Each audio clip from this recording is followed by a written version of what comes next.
I'm Jay Mars. The Kings got a big win Sunday night in San Antonio. Davion holds, the horn sounds, and this one is over, and the Kings have now won 4 straight against San Antonio. They improved their record to 6 over 500 at 24-18. San Antonio has now lost 5 straight and 8 of their last 9. More good news for the Kings is Domantas Sabonis was named Western Conference Player of the Week for Week 13 in that span. The Kings were 4-0 with Domas averaging 18.5 points per game, 14.3 rebounds, and 10.3 assists. The Kings are back in action tonight in LA against the Lakers. Coverage begins at 6 o'clock with game night right here on Sactown Sports. Speaking of big wins, the 49ers got one Saturday against the Seahawks. Final seconds tick off. 5, 4, 3, 2, 1. There's the gun, and the foghorn, and the 49ers win it 41-23. San Francisco will now take on the Dallas Cowboys in the divisional round. Those are your headlines. Time to start the Carmichael Dave Show with Jason Ross right here on Sactown Sports. The Carmichael Dave Show. He's on the microphone. When he's not on the microphone, he's playing a song. And when he's not playing a song, he's on the microphone. And then boom. With Jason Ross. Jay, hey, my headset's Call or text at 916-339-1140. It's the Carmichael Dave Show with Jason Ross on Sactown Sports.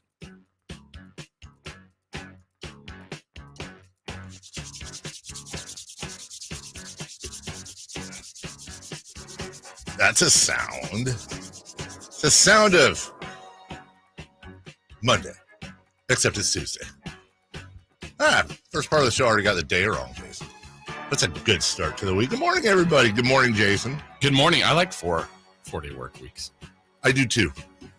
And I like it when, I've said this before, I like it when Monday is the day we get off. Because you rarely get Friday. Yeah, Jay's back there. Is that popping and locking? Yes. I pop lock and drop it. Yeah, you drop it like it's hot? Yes, sir. Well, here's something for you. I'm a lasagna hog is go hang a salami backwards. Did you know that? Everyone knew that. There's something for you today. Take that to the water cooler. They say give the listener something to say at the water cooler, and you've done your job as a host. Go hang a salami is I'm a lasagna hog backwards. The last time you had lasagna? 6 months ago, maybe? I don't know. Oh, no. Sorry. Way more recently. They have that every once in a while at Kings games, at Media Food. I was going to say. Do? Yeah. You just go up to the concourse, lasagna and a popcorn. How is the media? I've never been in the locker room or media room at Golden. I've not been in there yet. Okay. How is the food layout now compared to how it was at Arco? Different. There's a salad bar, so you always have salad. That's healthy. And then whatever the food entree they're serving that night. Have they started charging yet? No. Okay. Oh, real quick, media people. What percentage would you say actually eat salad? Actually, in this 80%. Town, yeah, I was going to say it's probably yeah. I think it's it's the first in line. So I think a lot of people look at, here's the way I know. I didn't realize this, but this is what some of the regulars do. They will take a survey, take a look, and go, "Oh, it's a Chipotle night." So they leave the arena, walk right outside, get Chipotle, and come back in. Oh, I do not do that. Could you perhaps provide an example of what a Chipotle night entree would look like? Yeah. So usually there's a vegetable, which if it's that I would say the majority of the were the entrees. Now you see why I asked the salad question. Yeah, so people might get the salad, but a lot of people I would say pass on the vegetables there. That could be a mixed veggies, a carrots, a Brussels sprout, a broccoli, whatever. But maybe it's a chicken dish that maybe looks like it hasn't been fully thought out. Right. And then it's like, it hasn't been fully thought out or thawed out. Mm-hmm. Okay. Mm-hmm. Yeah. There's and then it's like, salad, cookies, popcorn. That would be that actually sounds like not in that order, but dinner. That's exactly a great dinner for me. Yeah. Well, and there were years that there was a lot of people that haven't been around as long as some of those little dinosaurs. But what they used to have at Arco that I thought just made the most sense, and I think it was a partnership, that was at the pizza bar. Yes. So that would be the same back then instead of what the equivalent now is if people leave to go to pizza night. Like, okay, I get it. So you can always at least have a slice or two of pizza if you didn't like what was being served. Not great strategy with Chipotle night because I was thinking the same thing. Generally at a game, you've got to be in the same seat for a long time. Yeah, that's not my plan. You got to be very careful with your diet. Yeah. I'm anti-Chipotle night at any event where I have to sit for long periods of time. Shout out to PG&E. I had them come out and check for it was very embarrassing. I had them come out for a gas leak, no pun intended, over the weekend because I was convinced we had a gas leak because I heard a hissing sound on the side of my house. And my wife informed me that our bill was $426 for the month. It was $350 last month. It was, I think, $24 the month before. Yeah. And so they came out. There was no gas leak. That was just the sound of the gas rushing into my house because of our usage, which was Do you have a high usage rate? According to this guy, it's our heater because we have a gas fireplace. He said, "Nah, those aren't." We have a gas stove. I know, right? Not supposed to do that, but wow. We do. I know. Global warmest. Yeah, exactly. And that's about it. Water heater, maybe. He said so now we have the thermostat set to 62. And we're going to try it for a month. And yesterday was day one. And oh my God, it's really cold. I don't know if we can. It's Why to go that low? What do you normally have it set at? Yes, the truth happens. What do you normally? 70. Wow. Yeah. Okay. All day? Yeah. We don't really. Summertime, we really go for it, but we have solar. So we don't really feel that. But just it's a car payment. You know what I'm saying? Yeah. And by the way, before we get to leading off here in a second, I see Mike Barnbaum is in the chat. Mike Barnbaum, along with the Crown Downtowns, fresh from lighting the beam in San Antonio. Yes, they did. I heard the chants. I did too. I also heard that I heard through the grapevine that Mike Barnbaum went up and greeted Katie and Mark at dinner when they went out that day. They saw each other. Yeah, they were out there, and Mike went over, and Katie called me over the weekend and said that was really cool of him, and that it's just that oftentimes people won't do that, and she really enjoyed it. Yeah, I mean, it's not often you're in the presence of a celebrity as Katie and Mark or with Mike, so it's really cool that Mike took the time out of his busy dinner. Yes, and went over there and let them know. I hope I don't know the whole conversation, but any pointers maybe about the broadcast that he had. I hope he shared those too. I do too. Mike is a broadcast professional, as all three of us know. And anytime he wants to produce, he should produce. He should produce. Like we're going to produce leading off right now. Let's do it. Leading off, the 3 top stories in the morning. Huge news. This is very important. Here's cut number 1. Fox screen and roll with Sabonis. Goes right wing to Barnes. Enters to Domas. Right shoulder toward the basket. Fox cuts through. Now Domas rolls. Shoulders for space. Kicks to the corner. Lyles for 3. He's got another one. What a night for Trey Lyles. 15 in the quarter. 20 in the game. And the Kings lead it 125-108. Yeah. Not for nothing. Today is Tuesday. The Kings play tomorrow. And you know who else plays tomorrow, Jason? Who's that? New Orleans Pelicans. They host the Miami Heat. Okay. Here's a funny thing with the Kings in LA to take on the Lakers. If the Heat are able to beat the Pelicans, which is possible, which is very possible, and the Kings are able to beat the Lakers, and I know it's also possible, they'll be in a tie for the 3 spot. I like that. I like that a lot. I enjoy it. The Sacramento Kings have won 4 in a row. They have won 7 of 10. They have sole possession of the 4 spot by a game and a half. They have a 2-game lead. I believe it's still a 2-game lead in the Pacific Division. Quick check. And 2.5-game lead in the Pacific Division over the Clippers, Warriors, Suns, and Lakers. And just let me lay this out. The Clippers, who were a preseason top 3 favorite to win the whole thing. The Warriors, who are the defending champions. The Suns, who are the defending regular season champions. And the storied Los Angeles Lakers, with the best player, some would say, in the world, certainly one of them, Anthony Davis and friends. 3 first ballot Hall of Famers are on that team. And who is in first by 2.5? The Sacramento Kings. It just is so weird, and I keep waiting for someone to wake me up. If I'm in a coma right now and you're thinking of waking me up, just leave me alone. let me enjoy this. You're not in a coma. I'm not in a coma. Unless we all are. Unless we all are. We in the Matrix. I think we're all plugged into which pill keeps you there? The purple one. More purple. Yes. Purple drink. Just swallow that purple pill. Over and over and over again. A lot of Kings today, of course, including Domantas Sabonis, Player of the Week, second King this year to be named Player of the Week behind, yes, of course, De'Aaron Fox. We got a lot more on that. Meanwhile, number 2. Cut number 2. Play action, and Purdy going to throw, and it is caught by George Kittle again. Give him 11 on the year, 2 today. Touchdown, George Kittle.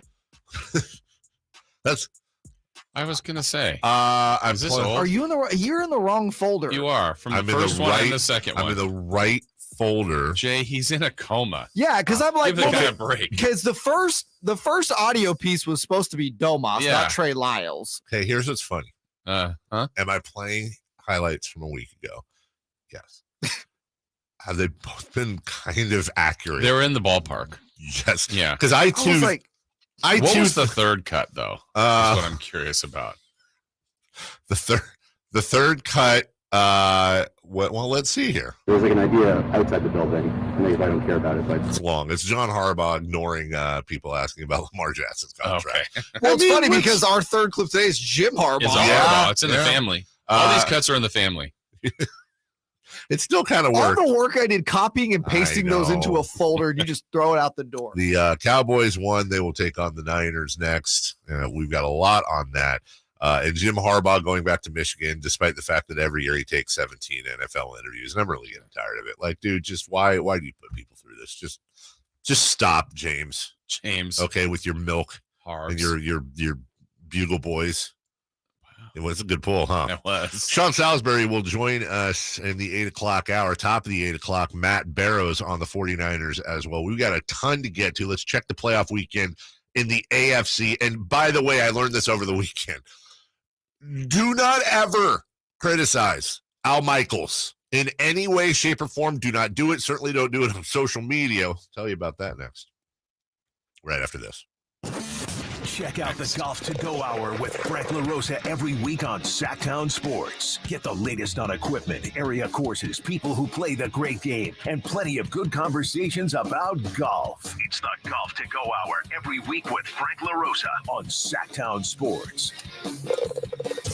Golf to Go is brought to you by the Hagen Oaks Golf Super Shop, America's most awarded golf facility. Naturewood Home Furnishings, where it's all about choices and always about quality. And Safe Credit Union. Let us put you first. At Folsom Lake Honda, in addition to great prices on new Hondas, we stock the best selection of quality pre-owned vehicles, and each one of those vehicles is priced to sell now. With new cars in high demand, Folsom Lake Honda has a great selection of quality one-owner trades with low miles, and each is priced to sell now. Every used vehicle on the lot comes with a Carfax vehicle history report and has passed a safety inspection. Shop our entire selection at FolsomLakeHonda.com. Folsom Lake Honda, yeah, your one-stop Honda shop. American Energy wants to make sure you and your family are safe this winter with a $49 furnace tune-up. Plus, if you're ready for a new one, get half off with American Energy's 50% off furnace special. With 0% financing and payment plan options available, there's no reason to keep putting off making your home safe, warm, and comfy for you and your family this holiday. Call American Energy today at 916-520-9990 or visit AmericanEnergyAir.com. American Energy, making the uncomfortable comfortable. 50% off furnace when you purchase a whole home HVAC system. Limited time only. Cannot be combined with other offers or specials. Carmichael Dave. He has very good sources, and he just kind of tells it as it is and gets to the point. Jason Ross. He has a lot of pretty smart things to say. He's good at what he does. On Sactown Sports. Who are two people that were 100% not talking about me or you? That's right. Carmichael Dave, Jason Ross. Back at it. Sactown Sports. Great NFL weekend for the most part. It was very, very good. I thought it was really good. Yeah, I thought it was. I mean, last night was kind of a dud, but an expected dud. You could say so. Glad Tampa Bay got in because they won a crappy division. They super so glad deserved they got in. Yeah, they really did the most with their home field. It was awesome that a 12-5 team had to go to an 8-9 team, and that's exactly what should have happened. And to be honest with you, I'm glad. I would have. We saw that with like Seattle and New Orleans years and years ago. Yeah. I don't. Any given Sunday, a team can win. I get it, but the Bucs had no business being in the playoffs. Yeah. Now we got the NFC East and the Niners left. We have the NFC East and the Niners. That is it. That's all. Well, actually, when you look at the NFC, glad the Bucs made it in. I certainly enjoyed that more than the Lions being in. Certainly enjoyed it. I mean, even the Packers probably would have given you Washington might have given you a better showing against Dallas. But Tom Brady has been vanquished. What will he do? Is he knocking on Gisele's door right now? We don't know. Knocking on. In the AFC. Yes. And obviously, guys, we're going to get to the Niners quite a bit today, but we're going to get the other ones out of the way first. What a wonderful, wonderful comeback for the Jaguars. If you're a Jags fan or an NFL fan, if you're a Chargers fan, oh boy, was it not a wonderful comeback. 24-3 in the second half. If you got to fire everybody. I think you have to fire everybody. It's a really tricky one for the Chargers. I mean, I'm not saying that's wrong, because if they do that, I would get it. I think they really like him. I do too. And it's not why you keep a coach. I think he's pretty good. I agree. That's a terrible loss. It's a horrible loss. Now, the one thing, the easiest thing to say, and it might not be far from off, is the Chargers choke. Yes. Chargers choke. Because they have for years. They didn't turn the ball over. Jacksonville went, but how do you lose a game? Like maybe conservative, they scored 3 points, but Jacksonville took it to them. Now, Jacksonville gave them the football 5 times in the first half. But I honestly, it's easy to say that fire him. And again, I don't know if it's wrong, but that's tough if you have to make that decision. I am old because enough. What's better? I'm old enough to remember Marty Schottenheimer. Yeah. And doing similar things with the Chargers. He can get him there, but he can't get over the top, and he eventually got fired. I forgot Marty passed away. Wow, that's right. He just passed away last year. I completely forgot about that. But I remember that was the knock on Marty with the Chargers. It's just a cursed franchise, if you will. Shout out to Mike McDaniel and the Miami Dolphins. I thought they did all they could to put a scare, and they did put a scare in Buffalo. They almost pulled that off. And also Cincinnati, and we'll get to that play later with just an amazing, crazy play to end that game, or effectively end that game. Back to the Jags game, though. One thing that was apparent over the weekend was it was a third biggest playoff comeback in history. This was a major event. And after dealing with a bunch of crap Amazon games all year, the legendary Al Michaels on the call to complete the Jags comeback over the Chargers. And here's what it sounded like. Likely on Kansas City. Here we go for the win. Got it, but there's a flag down. There's a flag down as everybody's running out onto the field, but there's a penalty marker. Defense number 26. And they call it on the defense. I remember seeing that call, and I immediately tweeted out, I worship Al Michaels' craft. And on this show, we break down play-by-play all the time. Al Michaels is Mount Rushmore, legend of legends. That's just one of the worst calls I've heard in that position, especially from a guy like Al. And I will tell you, man, I learned a lot about human psychology over the weekend. First off, I complimented the guy and then just said, this was a bad call. And by the way, a lot of people, I would say most people felt that way. Just to give you an idea, here's the Jaguars, which is going to be a homer call. Sure. Here's the Jags radio call. 36-yarder from the right hash to win the game. Logan Cook will put it down. Riley Patterson. Cook puts it down. Patterson's kick is up. The field goal is good. Good. Good. The Jaguars have won it. The Jaguars have won it. Okay. Homer call. Yeah. Great call. Yep, absolutely. That's what the home call should sound like.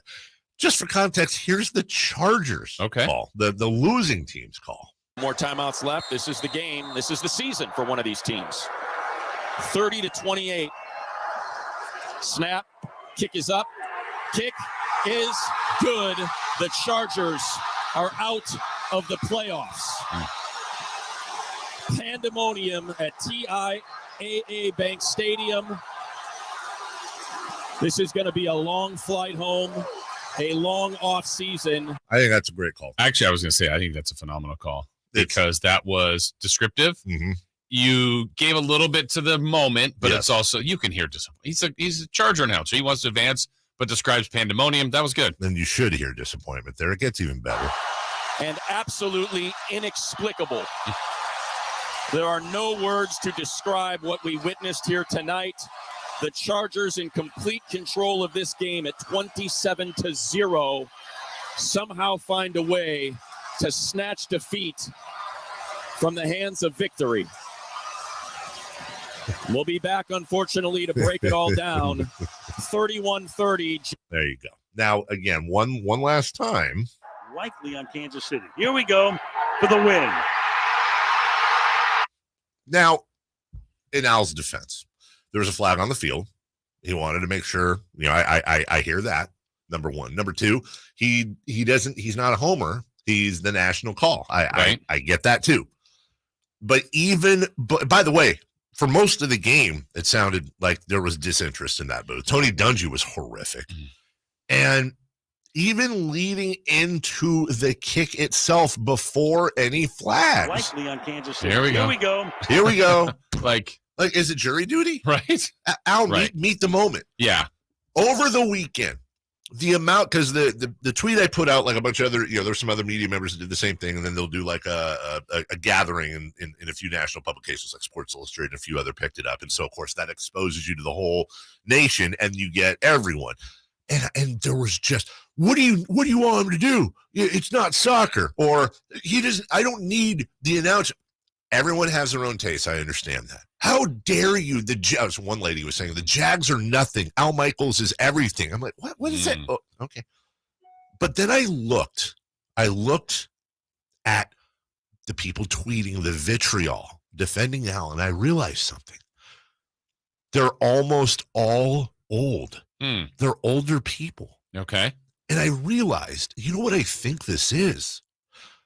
These are people that grew up with Al Michaels. Sure. He is a hero to them, as did I. Right. And they have a very difficult time beginning to accept that everyone begins, you defend your heroes. Yeah.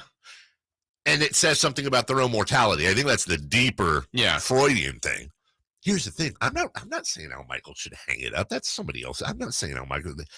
That was a bad call. Yeah, that can be true. It was a bad call. Yeah, I think you're right. It's preference. Personal preference. You don't have to be screamed, but I don't think there's enough for the moment. Third greatest comeback in the history of the playoffs. Yes. Deserves more than that. I would say so. And listen, again, preference is everything, but listen to Chirico on that 98-yard touchdown return. Yes. Even Jim Nantz, who's done it not nearly as long as Al Michaels, but close. He is as into that Buffalo-Miami game, and you don't have to scream. No. But I feel like that left a lot to be desired. I don't need Gus Johnson, although I love Gus Johnson, but I don't need that on every statement play. But my goodness, you said it the best. Also, listen, people hate him, but Joe Buck does a great job, too. I agree. Oh, solarwithshelby.com. solarwithshelby.com. He's going to find a way to save you the moolah on solar. I mean, my goodness gracious. He's got so many different deals for you. And you've heard him on here doing refis at refinanceWithShelby.com and purchases, and that's still there. But you've got tax incentives, 30% off federal tax credit that comes back to you in cash off the purchase of a solar system. I love calling it that. Lock your rates in. Stop dealing with PG&E. Stop dealing with SMUD. Own your own solar. Increase the value of your home. And you don't have to come out of pocket. They'll finance the whole thing. And if you're worried that your roof is too old and you need to take care of that first before you get solar on there, they'll finance the roof. They'll finance the whole thing. They'll give you 30% cash back. You'll be able to sell solar back to the grid for more now than you will in April. Grandfather yourself in. And you're going to pay the same, if not less, than what you're paying now in almost every case. Go to solarwithshelby.com. He'll explain it. Solarwithshelby.com. Carmichael Dave sent you. Let's switch to the NFC next. And Dak Prescott, the only quarterback remaining to achieve this.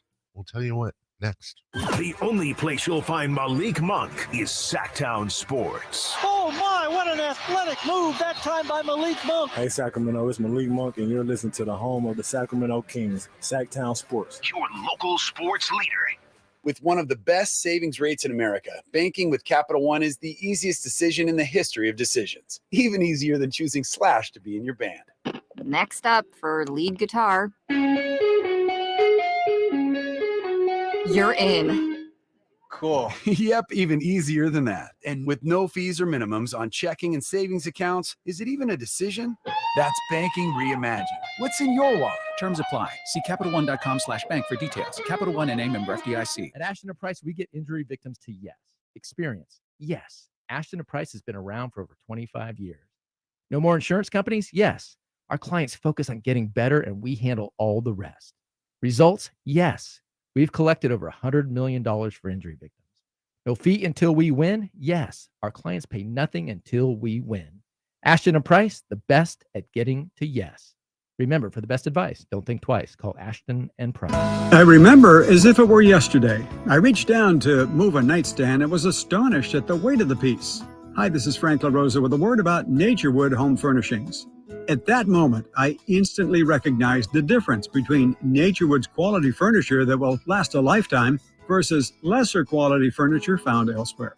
Now, I suppose there's a huge difference in what you'd put in your first apartment and what you would live with in the comfort of your own home. Right now, Naturewood Home Furnishings Made in USA sale is a great time to fill your home with solid, superior quality furniture to reflect your own love for life. With brands like Sam Moore, Stanton, Stickley, Hilltop Hickory, Simply Amish, and many more, Naturewood Home Furnishings has tables, chairs, couches, and, yes, nightstands, and more at their Made in USA sale. Find furniture that will be with you forever. Naturewood Home Furnishings, off Highway 50 at Hazel. Look for the water wheel. My friend and I are taking a trip to Mexico this year, but neither of us speak Spanish. So we downloaded Babbel and started learning Spanish fast. Want to start getting conversational in another language? In as little as 3 weeks, Babbel's quick 10-minute lessons were designed by language experts to be the most efficient and effective way to learn a new language. ¿Cómo te llamas? ¿Cómo te llamas?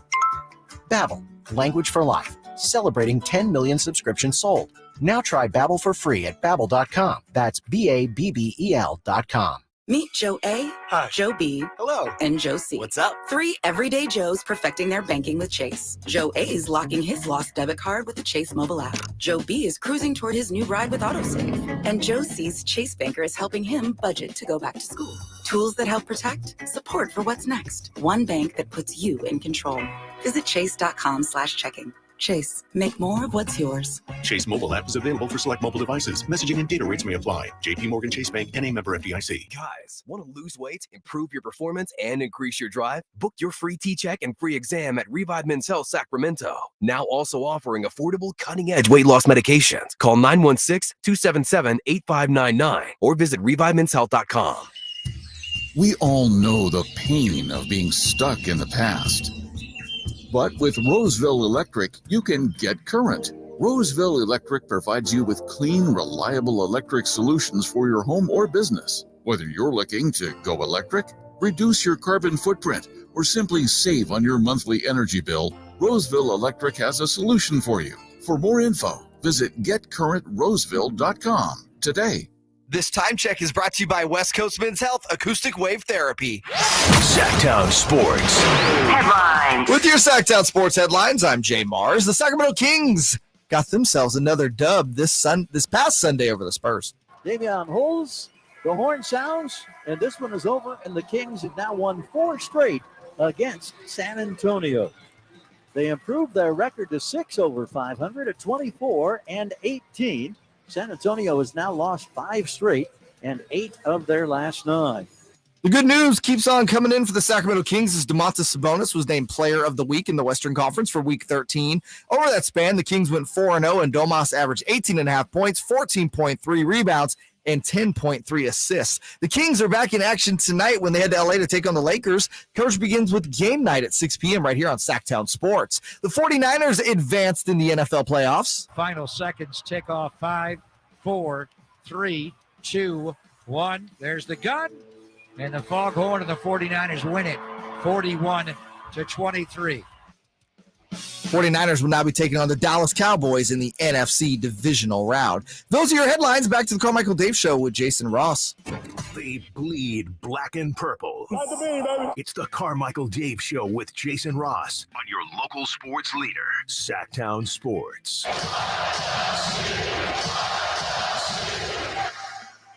I mean, we can get into and do a big, giant sports anger take on how Tampa Bay didn't deserve to be in, but them's the rules. It's not their fault. Right.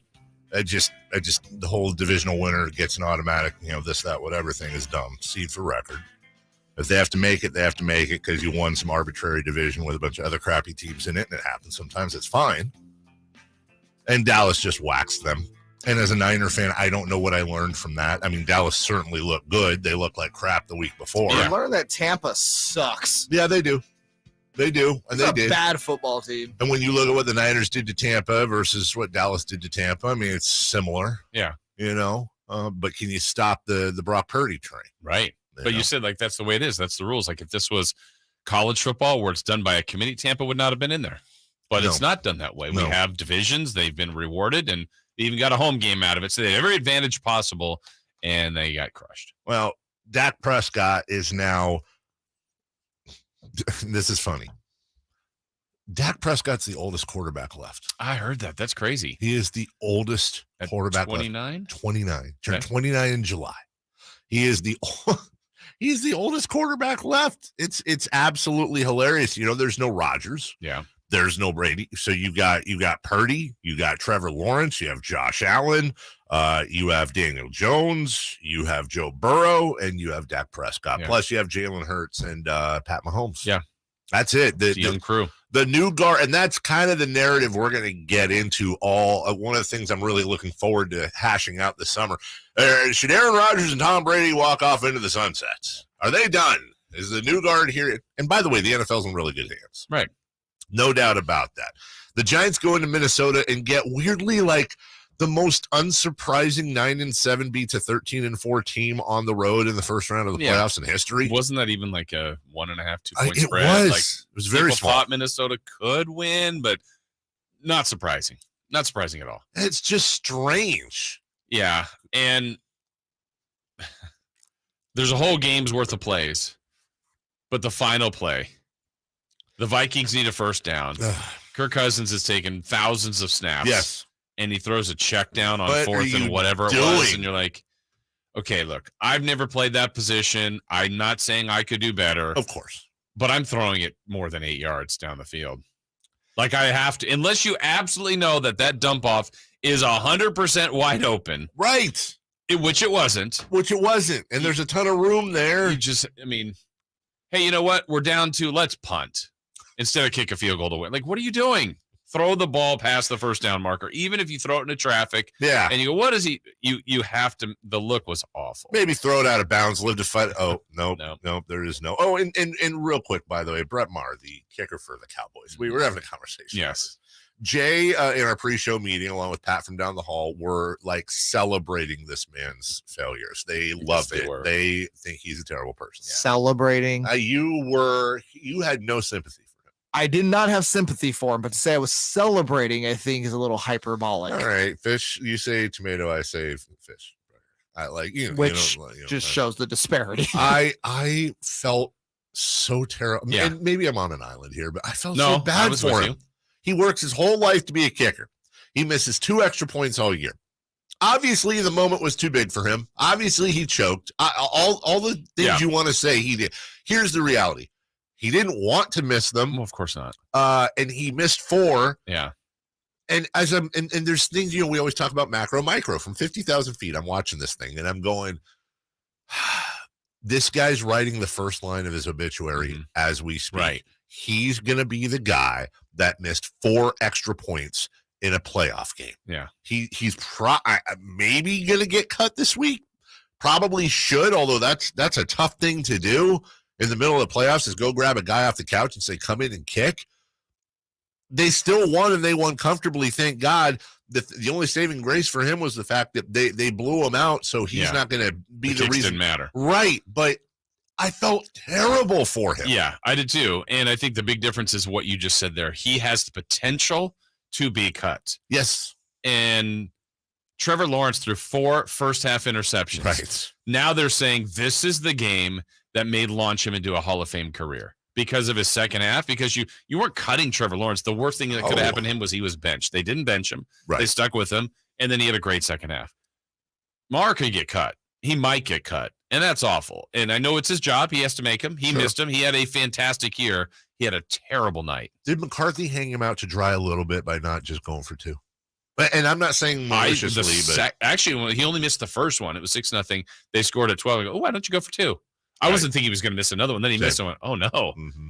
And then when he missed the third one, I'm like, you might want to do something different. And then they went for the 4th down later. I'm like, oh, kick the field goal. Give him a try. Yeah, You're going to win this game. At that point, you want to get his head back in the game. And then you went for the 4th down, but then at least he made that extra point. And normally I would say the Disney ending would be he wins the next, the Super Bowl on a 54. We don't want that at all. Not this week.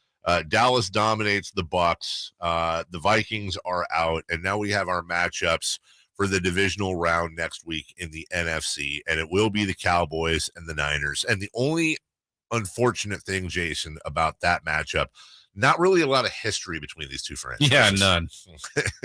That's going to be your Fox game at 3:30. That'll be the final game of the weekend, which will set up the conference championships. You'll have Bengals, Bills at noon on Sunday, followed by Cowboys, 49ers. The Niners are now a 4-point favorite. Buffalo, a 5-point favorite. You never know how these are going to work, but the Kings play Friday and Saturday. I was like, yes, thank you, Niners. You're playing Sunday.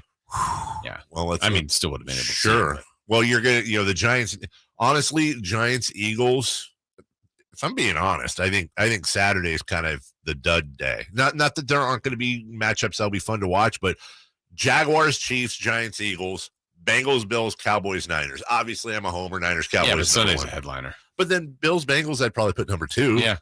And then, I don't know. I just don't care about the Eagles other than to scout them. Yeah. Well, and, I thought this weekend played out much better than I thought it would, too, with some of these games. Yeah. I mean, look, the Niners ended up winning comfortably, but halftime they were down, and I was worried about that game. Buffalo, the way they started, I'm like, oh, they've got this, and then here's the Dolphins with a chance to win at the end. Right. I mean, there were some good games this weekend. There were some really good games this weekend. Pete Carroll, as a matter of fact, we're going to hear from him at 7 a.m. and him talking about just how big of a problem the 49ers are. One last, as we're going around the NFL, this was our NFC segment, but I would be remiss if I didn't play this highlight from an AFC matchup. 3rd down and goal from the 1. Huntley sticks the ball out. The Bengals have the ball. Baby. They are running it back. Sam Hubbard with blockers behind him. Hubbard to the Ravens 40, the 30, the 20, the 10, the 5. Touchdown! Bengals! Woo! Tyler Huntley tried to extend the ball over the goal line. It got poked away. Hey, those mics they have in the crowd to get that fan doing that was crazy. Great. Yeah. I want to see a transcript of the. Okay, keep going. That's good. Almost. Right on. God, that color Bengal guys booth. Needing to be involved. Well, the Bengal booth is a special one. It really, it might be the best one, the best worst one. The second king this year to be named Player of the Week. That happened over the weekend. And someone who hated a Kings trade last year is quite complimentary over the weekend. Let's hear from JJ Redick next. The only place you'll find Keegan Murray is Sactown Sports. Out to Keegan Murray, straight away for 3, and Keegan knocks down the triple. Hey, Sacramento, it's Keegan Murray, and you're listening to the home of Sacramento Kings, Sactown Sports. Your local sports leader. Individual rates, coverage offerings, and savings may vary. Subject to terms and conditions. Not available in all areas. Actual Pi customer. The other workers' comp insurance company, they were going to reclassify our business, and then they were going to charge me $50,000. Meet Natalie, owner of the carpentry shop. Shocked by an unexpected bill, she knew it was time to switch her workers' comp provider. That's when she found Pi Insurance. When we got the quote back from Pi, it was a sigh of relief. They put us in a policy where we fit. Is your small business overpaying for workers' comp insurance? See how much you could save at trypi.com. Plus, when you sign up for pay-as-you-go billing, your premium is based on your actual payroll, not an estimate. So your workers' comp audit experience is simplified. I'm grateful that there's a company out there that's willing to insure us little guys because every dollar counts. With Pi Insurance, you get pricing and coverage made for small businesses. What are you waiting for? Ask your agent for Pi or get a quote in 3 minutes at trypi.com. That's TRYPIE.com. And now another no-brainer money-saving tip from Progressive. It looks like your luggage is over 50 pounds. Is there anything you can take out? Oh, yeah. Let me just toss all these $20 bills. Great. Let me grab you a trash can. Stop. Instead of throwing money away, move some clothes into a carry-on. And here's a better tip from Progressive on how not to waste money. Don't pay too much for car insurance. Drivers who switch and save could save hundreds. Progressive Casualty Insurance Company and Affiliates. Potential savings will vary. This is Monster Jam! See the legendary Gravedigger and more tear up the dirt with massive stunts, all-out racing, and crazy skills. It's adrenaline-charged fun for the whole family. Let's hear it! Make some noise! Monster Jam, as big as it gets. Coming to Golden One Center January 27th through 29th. Opening night tickets start at $15. Brought to you by BKT Tires. Power Business Technology is proud to be 100% independent, locally owned, and managed Toshiba copier dealer. Local ownership cuts out the red tape, allowing ourselves to never be too busy to personally answer the call when our clients need us. Recognized for excellence in service execution, training, and customer service, we're proud to be named a 2022 Toshiba ProMasters Elite Dealer. Contact us today for all of your business printing needs at 844-POWER-BZ. That's 844-769-3729, or visit us at PowerCopier.com. It all started with a group of cowboys who broke from the mold and wanted more. 30 years later, the ride continues, and the professional bull riders have never been more ranked. The best ever! We were here for it! Don't be a... Celebrate 30 years this February 3rd through 5th at the Golden One Center in downtown Sacramento. Stop by any participating Save Mart for a 20% off discount ticket code when you buy Monster Energy. Guys, I'll never forget the first time I saw somebody get results at our clinic. He was an 81-year-old man who hadn't been intimate with his wife in over 8 years. Viagra had stopped working for him, and he was desperate for help. After several treatments, he walked into my office and told me he couldn't believe the results. Needless to say, this was a very happy man. This man made me a believer in what we do. He had taken pills for years, but he had never fixed the problem. When he came to us, we fixed the problem. Our treatment does what no pill can do. And right now, we're offering a free treatment just for coming in. That's right. You can try this treatment at no cost. If you suffer from ED or Peyronie's disease, give West Coast Men's Health a call today. With clinics in Sacramento and San Mateo, call 916-829-8273. That's 916-829-8273. Online at westcoastmenshealth.com.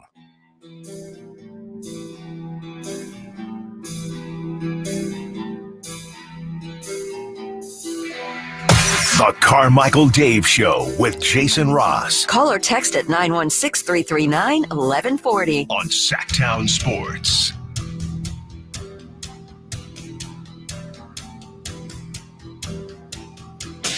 Jay is furiously efforting that JJ Redick audio.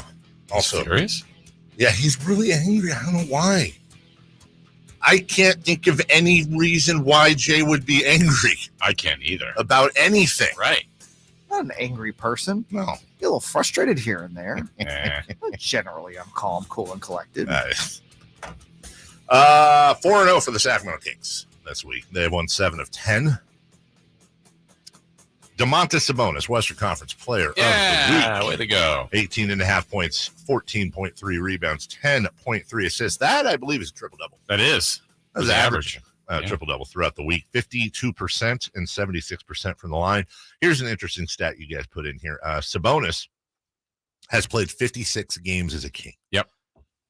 They're 29-27 with him here. And of the 56 games, he's had 45 double-doubles and 4 triple-doubles. Is that good? It's pretty good. Pretty good. As a matter of fact, the MVP tracker that Basketball Reference uses based on past votes, it's not a scientific, well, it is actually a scientific thing, but of course does not mean that that's how votes are going to happen. Their top 5 MVP candidates. Nikola Jokic, a 60, I'm going to round up here, 64% chance of winning. Luka, 11. So he's easy. Jokic is getting more than everyone else combined by a long shot. Joel Embiid, 8%. Jason Tatum, 4%. And look who has snuck into number 5, DeMontis Sabonis. How about that? Number 5. Needless to say, it's interesting. I want to be careful here with the gods. What I don't want to do is start keeping receipts. Well, I've been keeping receipts. We all have. That's what I love about Kings Twitter and the Kings fan base. We're very, very petty, and we will let you know. What I'm afraid of, though, is tempting fate here. We're only halfway through the year. Mm-hmm. There's a lot to go, and, if you dish it out, then you got to be open to taking it down the road. But there were people that suggest the league step in for the Sabonis Halliburton trade. Yeah. There were people that suggested it was malpractice. Now, listen, and we've talked about this before. If you didn't like the trade, if you didn't like giving up Tyrese Halliburton, if you think he is a young, budding superstar on a rookie deal that you have control over for 6 more years, and that is a perfectly, by the way, still, right? That's a perfectly valid argument. I happen to disagree. I think you happen to disagree. Balanced out the roster. I think it was great for both teams, but I won't begrudge those people. I'm talking about the ones that just honestly had not watched Pacers basketball at all. Didn't know who DeMontis Sabonis was. Or just had some other facts about the trade incorrect. That's the problem. These are opinions. So, of course, people are going to end up being wrong. Hey, you picked this team to win the game. You are wrong. I'll tell you. Yeah. Yes. But when they actually had facts wrong about the actual trade, that to me was what was bothersome. And the irony of all of this, where we are today on the trade, some of the people that thought it was, the league needed to step in or this is so one-sided, I personally think Tyrese Halliburton has outperformed even the trade. I agree. And even with that, so if you just somehow in your mind remove Sabonis completely from this and say the Kings traded Tyrese Halliburton, and you look at what Tyrese Halliburton has done, oh my gosh, he's even better sooner than I thought. Yeah. He's ahead of schedule. All of that has happened, and Sabonis has been out of this world. Out of this world. Yeah. The only things remaining on this trade for me to be perfectly happy with it, obviously other than injuries, which you can't control for, is maxing out Sabonis and locking him up, which there is zero reason to believe that DeMontis, does anyone out there legitimately believe, other than for reasons that we're Kings fans and everything bad happens to us and God hates Sacramento, is there any legit reason for anyone to have to think that Domas Sabonis is not incredibly happy here and would love to spend the next few years of his career here? Okay, it's a great trade. And it has become the new Luka Doncic du jour conversation here, but just seeing him continually do things that either we haven't seen in Sacramento or we haven't seen in Sacramento in a long, long time just kind of goes to show you, underline the amazing job Monty has done. Yeah, and if you want to still go down the road of where a lot of people had the negativity, at least at the beginning part of the trade, it's going to be really difficult to re-sign him. I agree with you. I think he's, on the surface, seemingly incredibly happy. Sure. But if you got word today, and you're Monty McNair, that somehow his camp's like, we're loving it here, but we're not going to re-sign. Yeah. Well, the worst thing that should ever happen to you is at some point, maybe by this time next year, you deal him. I'm not saying that's what I want. Sure. But I think everybody already assumed, you're just going to have him and you're going to get nothing for him. I just can't even imagine that being a scenario. And let him walk. And that's all the negative side of it. I think he wants to be here. I think he's having the time of his life. He said he's playing the best basketball of his career, and the Kings are enjoying the rewards of that. I actually hadn't even thought of that, Jason. That is true. Worst case scenario. What kind of a haul are you getting for DeMontis Sabonis? And I'm sure nobody's thought, because I don't even think that's part of any plan. Well, Yeah, they want to. I'm assuming they want to keep him. Looks like he wants to be here, and right now they're enjoying every bit of him being here. JJ Redick, former NBA player, former Duke player, has a podcast called The Old Man and the Three. And Tyrese Halliburton is one of the hosts of that podcast. They were very naturally upset. I understand, and I think it's okay, especially when you know personal feelings are getting in there. They were very naturally upset for their friend and their coworker, and they made it very apparent that they talked about malpractice. They talked about how bad the trade was. What are the Kings doing? Here he is, I believe over the weekend, might have been Friday, talking about the Kings. We're going to give a shout and spend some time discussing a couple teams that tend to fly under the radar. One in particular is having a hard time flying under the radar because they're playing so damn well. And that, except they can't get on national TV. Sorry, I just want to throw that in there. They cannot get a national TV game. Sorry, JJ. It's the Sacramento Kings. They are extremely fun. Very fun group to watch. Extremely fun. They are third in offense, and it feels sometimes like they should be first in offense when you look at some of the box scores. It seems like they're putting 130, 140 up a night. That beam is the beam is lit up. It's interesting. You said they're third in offense. I actually basically say they're first because Denver's at 117.5 per 100. Boston's at 117.4. They're at 117.3. And then there's a pretty significant drop off to fourth place. Defensively, still bad, 24th. But they're 24-18. They won last night on the road versus Spurs. They're now in fourth place. They're a game back in the loss column of the Pels, and they're 3 games up in the loss column of the Dallas Mavericks. Very good chance that this team has home court advantage in the first round of the Western Conference playoffs. That's JJ Redick, who also, by the way, we got a break. There's another thing in there, Jay, if you can find, and we have more from him, also from Jalen and Jacoby later on. He goes over Kings lineups, and this is something I hadn't even looked at. He goes over their starting lineup and the splits, offensive and defensive rating, then with Davion in the lineup. It's absolutely nuts how good these lineups are, and as Mike Brown gets his rotations together as we steamroll towards the playoffs, it's fun to watch. It's fun to listen to. We'll take a break. Before we get to what we're doing in the next segment, I want to remind you, because I'm dealing with it, as a matter of fact. In fact, I'm going to be on the phone today with American Energy talking to them about my PG&E bill. And maybe, just maybe, it's time for a new system. It might be time for a new furnace. And it might be time for me to get either a hybrid, some sort of combo, especially if you're like me, you got solar. It might be time for that, because I'm paying too much, man. I'm paying way too much, and American Energy can really help you save money. They can also make sure you get yourself a wonderful deal. Let me give you an example. The $49 furnace tune-up will ensure your system's running safely and efficiently.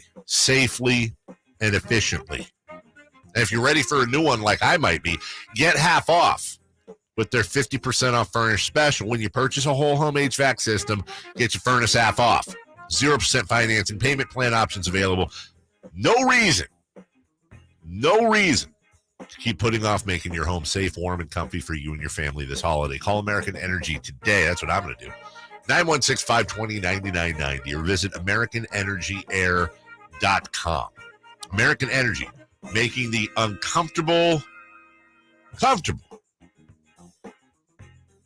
The Niners began their Super Bowl run by rolling over the Seahawks.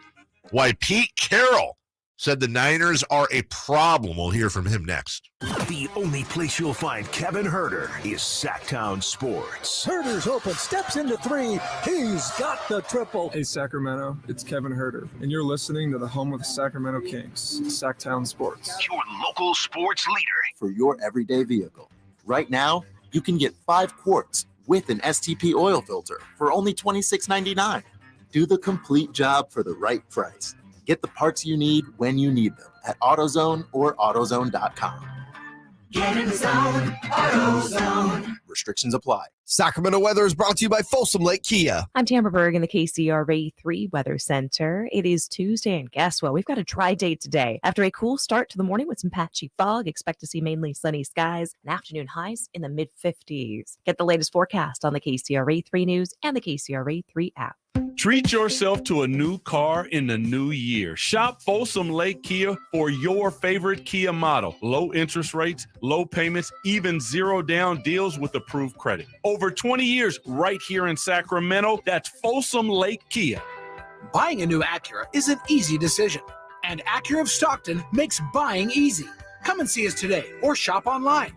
If we don't have it, you can pre-select your favorite Acura and pick it up when it arrives. No contracts or deposits required. It's that easy. Plus, we'll pay top dollar for your trade whether you buy from us or not. Don't settle for less than the quality of a new Acura from Acura of Stockton. Shop in person or online at AcuraofStockton.com. At Fisher Investments, our clients know we have their backs. How do your clients know that? Because Fisher Investments is a fiduciary, the highest standard for a financial advisor. It means we're there for our clients and always put their interests first. So wait, you do it because you have to? No, we do it because it's the right thing to do. Our clients trust us with their retirement savings, and we know how important that responsibility is. So we take the time to really get to know them. Get to know them how? We make sure we understand their unique goals, finances, health, family, and lifestyle so we can tailor their portfolio to their specific needs. Our goal is to help them achieve a comfortable retirement. Sounds like a big responsibility. You must make big commissions then, right? No, we don't sell commission-based products. We have one single transparent fee that's structured so we do better when our clients do better. Visit FisherInvestments.com to find out why investors like you are switching to us. Fisher Investments. Clearly different money management. Investing in securities involves the risk of loss. On behalf of everyone at SMUD, we thank you for your patience while our crews work around the clock to safely restore power and repair damage caused by the unprecedented string of recent storms. The extremely destructive high winds, unrelenting rain, flooding, and saturated ground resulted in extended multi-day power outages. We sincerely apologize and will continue to work 24/7 until all power is safely restored. More storms are on the way. For help getting prepared, visit smud.org/storms. ATM Mortgage. Hi, this is Jeff Tarbell with a very unique program for homeowners over 55 years old. How would you like to cut your house payment in half and maybe get some cash out too? Give ATM Mortgage a call. 916-338-9400, 338-9400, or online at atmmortgage.net. ATM Mortgage. License under California CFL and MLS 223-4889. Guys, want to lose weight, improve your performance, and increase your drive? Revive Men's Health Sacramento can help you address the root causes of weight gain, low energy, poor drive, and performance issues. And since your testosterone level has a direct impact on your weight and fitness, we'll give you a free T-check and free exam at Revive Sacramento. Imagine upping your game, losing weight, and getting in shape all at once. Revive can help you make it happen with our new cutting-edge weight loss medications, like your favorite athletes and celebrities use. They're affordable and available now. Weight gain and low T are treatable conditions. We know we can help you. Take that first step and book today. You're only one step away from getting in the best shape of your life. Call Revive Men's Health at 916-277-8599. That's 916-277-8599. Or visit ReviveMen'sHealth.com. California's largest sportsman's expo is back, January 19th at Cal Expo. Buy the latest gear. Learn from hundreds of experts in fishing, hunting, and outdoor recreation. See Toyota's powerful Tundra. This is the place to discover your next adventure, nearby or around the world. Your life outdoors at the International Sportsman's Expo, January 19th through 22nd at Cal Expo in Sacramento. More info at sportsexpos.com. Time to check out Coastside Medical Clinic, who's dedicated to providing breakthrough remedies for men. From the Power Business Technology Toshiba Studios. KHTKAM HD1 Sacramento, KYMX HD2 Sacramento. Your home for the biggest matchups in the NFL. Sactown Sports. Sactown Sports. Headlines. With your Sactown Sports headlines, I'm Jay Mars. The Sacramento Kings had a good weekend. Davion holds, the horn sounds, and this one is over, and the Kings have now won 4 straight against San Antonio. They improved their record to 6 over 500 at 24-18. San Antonio has now lost 5 straight and 8 of their last 9. The good news kept rolling in for the Sacramento Kings as Domantas Sabonis was named Player of the Week for the Western Conference in Week 13. Over that span, the Kings went 4-0, and Domas averaged 18.5 points, 14.3 rebounds, and 10.3 assists. The Kings are back in action tonight when they take on the Lakers in L.A. Coverage begins with game night at 6 p.m. right here on Sactown Sports. The 49ers advanced in the NFC playoffs. Final seconds, tick off 5, 4, 3, 2, 1. There's the gun, and the foghorn, and the 49ers win it 41-23. With that win and last night's win by the Cowboys over the Bucks, it'll be the Niners and the Cowboys in the NFC divisional round. Those are your headlines. Time for hour number 2 of the Carmichael Dave Show with Jason Ross. The Carmichael Dave Show. He's on the microphone when he's not on the microphone. He's playing a song, and when he's not playing a song, he's on the microphone, and then boom. With Jason Ross. Jay, hey, my headset's Call or text at 916-339-1140. It's the Carmichael Dave Show with Jason Ross on Sactown Sports. Myers, there's the kick. It's going to have the length. Is it going to get there? It is! It gets there, and the Seahawks stream onto the field as they head to their locker room. Did they win? They were up 17-16 going into the half. I didn't see the second half. I don't know. It sounded like they won. I'm old enough to remember when they were up 17-16. I remember that. And then Brock Purdy said, "Not of my watch." McCaffrey now the lone back. Purdy under center. Got a quarterback sneak. He stood up, but they push him from behind. Touchdown! San Francisco! A little Purdy push in the back. Yeah. Sure. Yeah. Sure. Yeah. All right. Here's Elijah Mitchell. He wants in.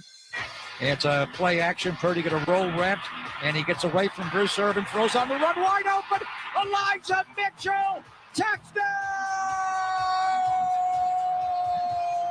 San Francisco! Oh, Deebo Samuel. Purdy going to throw back middle, wide open. Deebo Samuel down the sideline, 50, 40, Deebo 30, Deebo 20, Deebo 10, Deebo touchdown!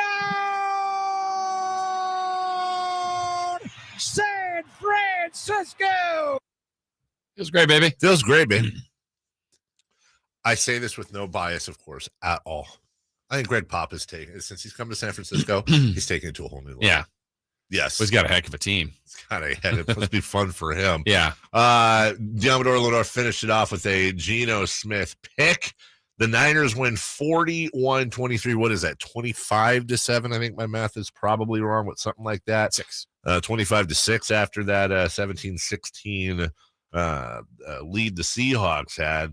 Kyle Shanahan said Brock Purdy, he's fleet of foot. He's got a feel for it. It definitely makes me nervous on it, some of it, but he did a hell of a job getting away. He knows his body. He's out there and see how close he is to those guys, and he tries to never give up on a play, and he's been very smart with the ball so far. Yeah, I didn't think he was as on as – I mean, his stats were fantastic. The first half, I thought, ooh, some throws that were off, some that still completed, but others you're like, it wasn't awful. But he wasn't sharp. He had the yips a little. Yeah. There were some yips. And then he got better as the game went along. And to be honest, there was a lot of stuff that was thrown short. Like the Debo one looked like a harmless little play. Yeah. And then great blocking by Ayuk that goes the house, 70-something yards. He had a bunch of long plays, but he was good. He got better as the game went along. It is unimaginable the whatever Brock Purdy is feeling right now. You are Mr. Irrelevant. Yeah. Every week you're breaking records. It's not just that they're doing the Trent Dilfer Memorial despite our quarterback thing. He's leading these guys and putting up great numbers. His family's there, and he obviously had emotions before the game. There was some emotion going into the game. Like, you could just feel it, in the environment with the fans and our teammates. Like, man, this is win or go home. And so, you did feel that, I feel like pregame and whatnot. But once the game started, it was all, hey, it's 11 on 11. I got to do my job. I got to get it to the guys. Mm-hmm. He also, I don't know if you noticed this too, because I know you had to be in and out of the game. But there was a play towards the end where Debo's formerly injured leg was yanked on a little bit after a tackle, and there was a big dust up there, and Purdy talked about that. I mean, that's our guy, Debo. Like, he brings so much to the team, the juice, the swagger, all that kind of stuff. And, he was down, obviously, and the guy just kept going. And it's like, come on, like, let's play clean here to keep the game going. And, we get it. It's a physical game and everything, but to do that, it's unnecessary. Yeah. Pete Carroll was on with our sister station up in Seattle, Brock and Salk, and they visit with him weekly about, it's a coach show. He had and Pete Carroll's a wonderful football mind, and he talked about the talent disparity between his Seahawks and the Niners. There's a distance here. It's really because of what they up front. Their front seven is really, really well equipped. Their linebackers have been there like 4 years together. The same three guys playing. Tufanga, the came in, just jumped right into it and became an excellent factor out of nowhere. And he fits in like he's been there for his whole career. But the guys up front really make a difference. I mean, Armstead is unbelievably talented. He's a problem every snap. Bosa is a problem every snap. And we breathe a sigh of relief when he has to take a break, so we can go ahead and get after it. And those guys make enough stuff happen, and they demand so much focus in the game plan and the approach because they're going to do something to you if you don't. That's a big difference in what we have. Radio nerds here. Anyone want to take a guess? Because I've been thinking about this since I saw the clip. He was not in studio. Were we going with an old school hookup there? Was that I don't know. Did you notice the internet skipping a little bit? That was a wonderful sounding microphone he was on. Even though it was skipping a little bit. I want to get that hookup for our guests. But Pete Carroll breaking it down. There's just it's the old adage, the picture of the fingers all over the dike and the toes, and you plug one hole and another spouts, and you plug another. Eric Armstead. I don't know how to say this because so good to have him back. We're hoping to get Eric. I don't want to spoil anything. We're efforting Eric Armstead for the playoffs. Okay. I had a conversation with his peeps on Friday. We were talking about, there was a comment made that, with Eric, it's tough because of the stats. Like he's been hurt, but he doesn't have a sack all year. And so it's not one of those, like, you could do a thing where it's like $100 for every sack brought to you by, because his contributions are all over the place. First 30 seconds of the game was he just clotheslines the dude down. Right. And he is such, like, not that Bosa has to have Armstead to be awesome. Right. NFL almost certainly defensive player of the year without Eric Armstead for much of the year, but in an almost Foxy Sabonis-y way, Armstead unlocks a lot for Bosa. Absolutely, and vice versa, right? They're just so good together. And if you look at, this game was filled with way more positives than negatives. I didn't like the way the half ended with that squib kick. They give away that field goal right before the half. But I think the one thing you look going forward, and we'll talk to Matt Barrows next hour, an hour from now, the fact that Metcalf got loose a little bit, 10 catches for, I don't remember, he was over 100 something or 2 scores. Yes. And he picked on Lenore. They picked on Ward a little bit. I thought, oh, man, okay. So now I watched last night's game and went, Dallas protected Dak very well. Yes. Very well. They did. And then he had time to throw, and they've got weapons, and you go, man. You just start to project what Dallas was able to do last night versus, the Niners are a completely different team. Right. But they kind of thrive on pressure, thrive on getting to the quarterback. Pete Carroll just said that front seven. I think the one area, and that's what Greg Papa's told us too, a little bit of that secondary is maybe a slightly bit vulnerable. And so you just start to project that on Dallas or even further along the road. But, hey, look, the Niners, if they don't turn the ball over, if that offense gets cooking, they have every opportunity to go a long, long way. The thing that, when we're going to look ahead to Dallas quite a bit this week, the thing that the big test for Dallas, I'm not, they've got CeeDee Lamb, they've got Michael Gallup, they've got, I say, Tony Pollard and Ezekiel Elliott, because I think it is in and that Schultz order. As much as anything. Yeah. Schultz has really come on, and if you get yesterday's Dak again this week, and that's going to be an issue. Sure. I do think the Niners are a better team. I do think they should win this game. However, I think this will be one of the biggest, and you say this every week, but that is a very opportunistic defense. Mm-hmm. They very much like to force turnovers, and they like to pick the ball. They're going to be hiding. They're going to be stunting. They're going to be sneaky. They're going to try to lure Brock Purdy into a lot of different traps. Yeah. Be interesting to see if he falls for any of them. And I know last night, Troy Aikman and Joe Buck, who know, so much football, Yes. they kept making the point, well, Tampa has no running game. Tampa has no running game. But then I'm going, you have Tom Brady, Julio Jones, Godwin, Evans. I mean, they have weapons everywhere. They do. And I thought they looked awful. They did.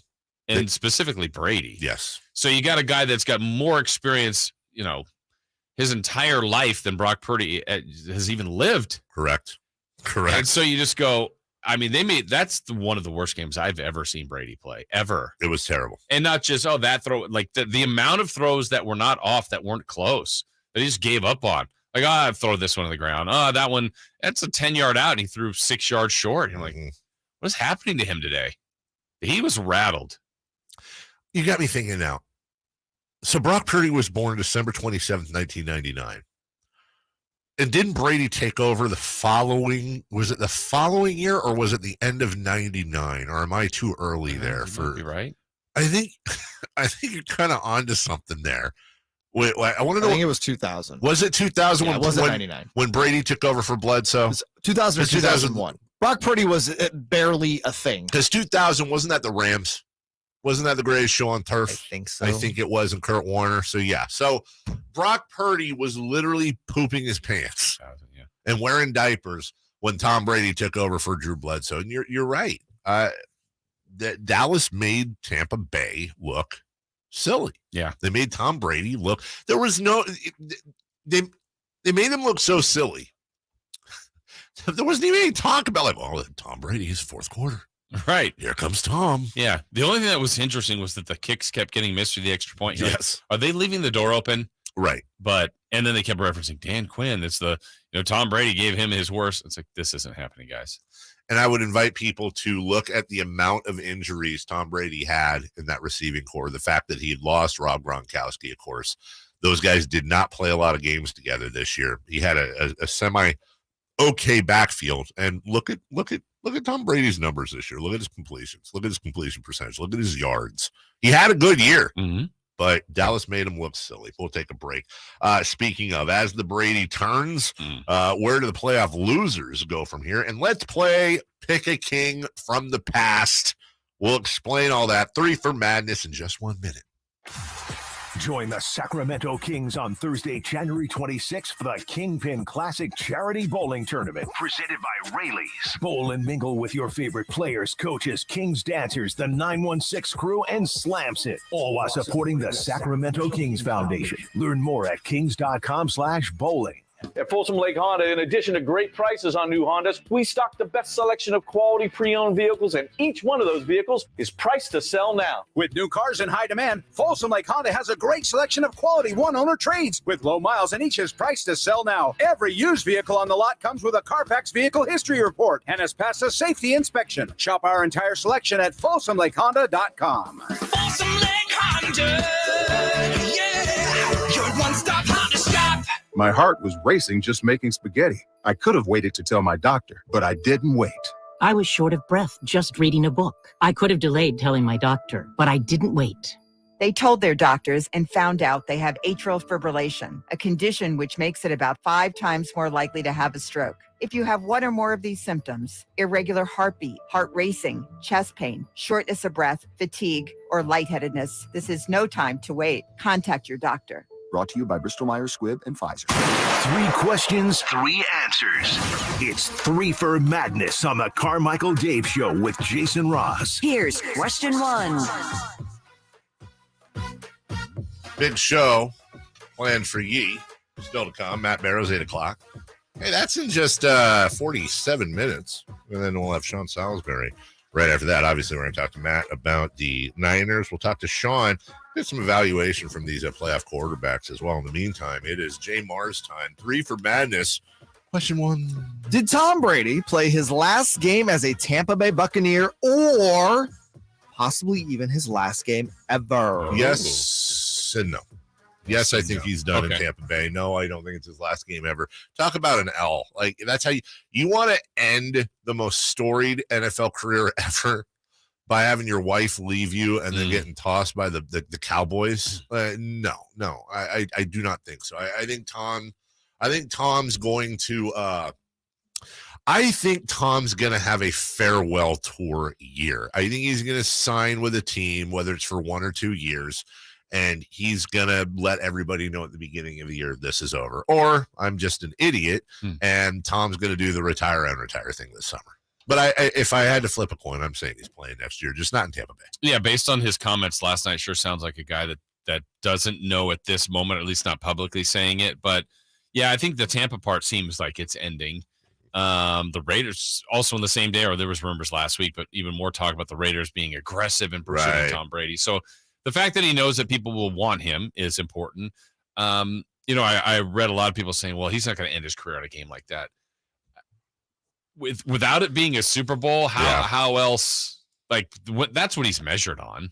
I would love to sit Tom down and do the whole Monty McNair hook him up to a lie detector thing. I'd love to sit him down and say, Tom, if you could do it all over again, don't you walk off the field after you win the Super Bowl at Tampa Bay. You walk off the field, you're done, you retire, you go out on top, you're probably still married. That's the one we personally don't know that. We don't. Do you think? And I don't know. Maybe they've been having problems with him. Who the hell knows? Yeah. But I was kind of surprised that wasn't it for him. And I was also very supportive and still am of him. Dude, if he wants to still play till you're 70, screw it. I don't care. Yeah, I have no problem with that. Now, I thought that was one of his worst games I've seen him play last night. And I'm not saying because he did have, like you said earlier, his stats were good this year. His team was not. No. No. And what is that team's record with an average quarterback? Right. But also then you go, okay, let's put him on the Raiders. I don't think they're winning a Super Bowl. One of my dear friends is a lifelong Raider fan, and to see him, and I imagine this is happening with a lot of other Raider fans, to see the internal struggle they have when you bring up that Tom Brady could very well be going there. They struggle between, oh my God, this could be it. Tom Brady, are you kidding me? Brady to Adams, Super Bowl, here we go. And also remembering it's Tom Brady, and they hate him passionately. I want Tom Brady to sign with the Raiders just because I want to see Raider fans. I think their hate for Tom Brady is so stupid.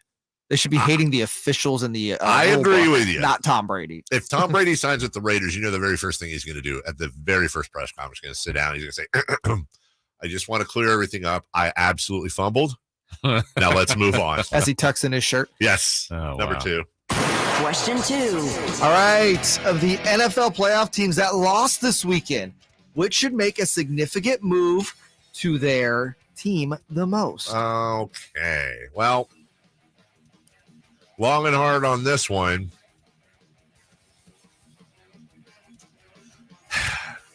I'm not going to count the Buccaneers because we just talked about the Brady thing, and I think the significant move is going to be Tom Brady goes somewhere. But I don't think they're making that move. I think Tom's making exactly. And I think the Bucs are this is going to be a rebuild for them. I think you're going to see a decent tear down of the Bucs. I'm going to say it went really well pre-Tom Brady. Can't imagine it'll go wrong. I'm going to go with the Chargers. I hate to do this, and because I actually really like Brandon. I think you got to fire that whole staff. You got to send a message like, dude, this is unacceptable. You can't do this. This is malpractice in every way, shape, or form. Just like you got to cut that kicker with the Cowboys. It sucks. It's sad. But the Chargers are way too talented. You have one of the best quarterbacks in the league. You have a phenomenal running back. You have one of the best defensive players in the league. 2 of them, actually, if you count both Bosa and Derwin James. That's a good team. That's a better than being out in the first round, first team, and it's sure as heck a better than you're down 27-0 and you give up, or you're up 27-0, you give that up. That would be my move. Yeah, it feels like that's a franchise that just lives there, right? That always has these kind of games. And so it hasn't been just strictly Staley, but that one. The other one I would look at is what's going on with Lamar Jackson? The weird tweet during the week saying I'm not playing, which, the team didn't want him to do that. Then he didn't go to the game. Right. And then he had some other contract situation with him too, right? Yeah. So I wouldn't get off of Lamar Jackson, but do you there's something weird there. Like, what's happening with the Ravens? Can I just point something out here real quick and maybe I'm wrong, but if you had to drop a blueprint, this is just me. I know it's not going to happen. If you had to drop a blueprint of a perfect quarterback for a Kyle Shanahan, oh God, wouldn't it be Lamar Jackson? Like, what would Lamar can we just spend 30 seconds? What would Lamar Jackson do in the Niners offense? Lamar Jackson, Deebo Samuel, Brandon Ayuk, Christian McCaffrey, Elijah Mitchell. Dude, they're going to score 75 points a game. It's not going to happen anyways. He would thrive. He would thrive. Good thrive. answer. Good answer. Go with thrive. And maybe the Vikings. Like, I don't know. Not the coach. He's fine. He just got there. But Well, you just committed all that money to Kirk Cousins. Whoops. Time to check down on fourth down. Can I throw one more team in there? Sure. And I know it doesn't come from the best place. The Dolphins. Can you rely on Tua as your starting quarterback? No, I don't know. Listen, what did I just see? Doctors assured the Dolphins that Tua is no more likely to get a concussion from here on forward than any other human being. Okay. Like, literally, I read that this morning. I don't even know how. We know they've had Is no that medical issues. Is that Dr. Seuss? Like, which doctor? The doctor that checked on Carlos Correa's ankle, I'm pretty sure. Doctor Who. Number 3. Question 3. If you could put one Kings bench player from the past on this year's team, who would you pick and why? Is it Dwayne Coswell? All right. I struggled with this one, not because I struggled thinking of people, but like, okay, not just like who's the best one, but also on this team, right? Yeah, because like Bobby Jackson won the award. Exactly. But But take him on any team. sure, but it really is that what this team need. And then so I went the same road. I started thinking bigs, and I know I'm forgetting somebody. Here's where I landed, though. If I could take one bench, somebody we were talking about in our pregame, I would grab Gerald Wallace. Gerald Wallace, a wing, put him out there, let him do Gerald Wallace-y things. Imagine what Fox and Sabonis would do with a prime Gerald Wallace. Not to mention the fact Gerald Wallace knew how to play a little bit of defense too when he wanted to. So I don't think that's the best answer, but that's my answer. Okay. I have 3 that I want to run by you guys. Okay. And all for different reasons. Yeah. One for just sheer toughness for this team. Sharunas Marshallonis. I think Did not see that coming. that he was as physical and tough of a backcourt I guy. agree. Also threw fastballs when he passed it. Yes, he did. This one is a caveat. I'm going to count him when he first came to as a King because I think he would be one that could play maybe as close to Sabonis. Brad Miller. When he first got here, he was a bench player. Right. And Brad is your backup big playing the Sabonis role would work. Yes. Would work. And the other If one, Brad Miller in his peak form came off the bench for this Kings team, they would be number 1 in the West. I'm not even, no hyperbole. Yeah. He was so freaking good. He was. he was backing up Vlade, and there was talk like, why isn't he starting? And then eventually he started. But Oh, by the way, I saw a video clip on Friday. I hadn't seen it forever. Do you remember when Shaquille O'Neal wound up and swung at Brad Miller when he was with the Bulls? somehow Thank missed. God missed. So Yeah, Brad by is an still inch. with us today. Yeah. Yeah. Anyways, total nonsense. The last one I put on there just for kind of need, athletic ability, front court, Keon Clark. I was prepared to say that after Yeah. you were done because I thought there was no way you'd say that. Yeah. Keon Clark arguably might be the best because he's a backup defensive shot blocking specialist. I don't know how he'd fit in with this team, but the guy I had in mind, just because he was so good off the bench in his NBA career overall, was Corliss Williamson. Mm-hmm. That is Big nasty. True. Yeah. We got Hito mentioned on the. Ooh, chat. Hito's a good one. Well, I mean, basketballically I get speaking. it. I'm good on Hito. I'm good. I'm personally good on Hito, but yeah, yeah. This is one of those dumb, stupid questions that's going to have me going all stupid day now. What a dumb, stupid question. All day Big dumbs long. and stupids. Who would you guys take? Billy Owens. 916. Just talking to the people. 916-339-1140 or let us know on the YouTube chat. All right, let's recap the Kings weekend, take stock of where they're at and what is coming up as well. We'll do all that next.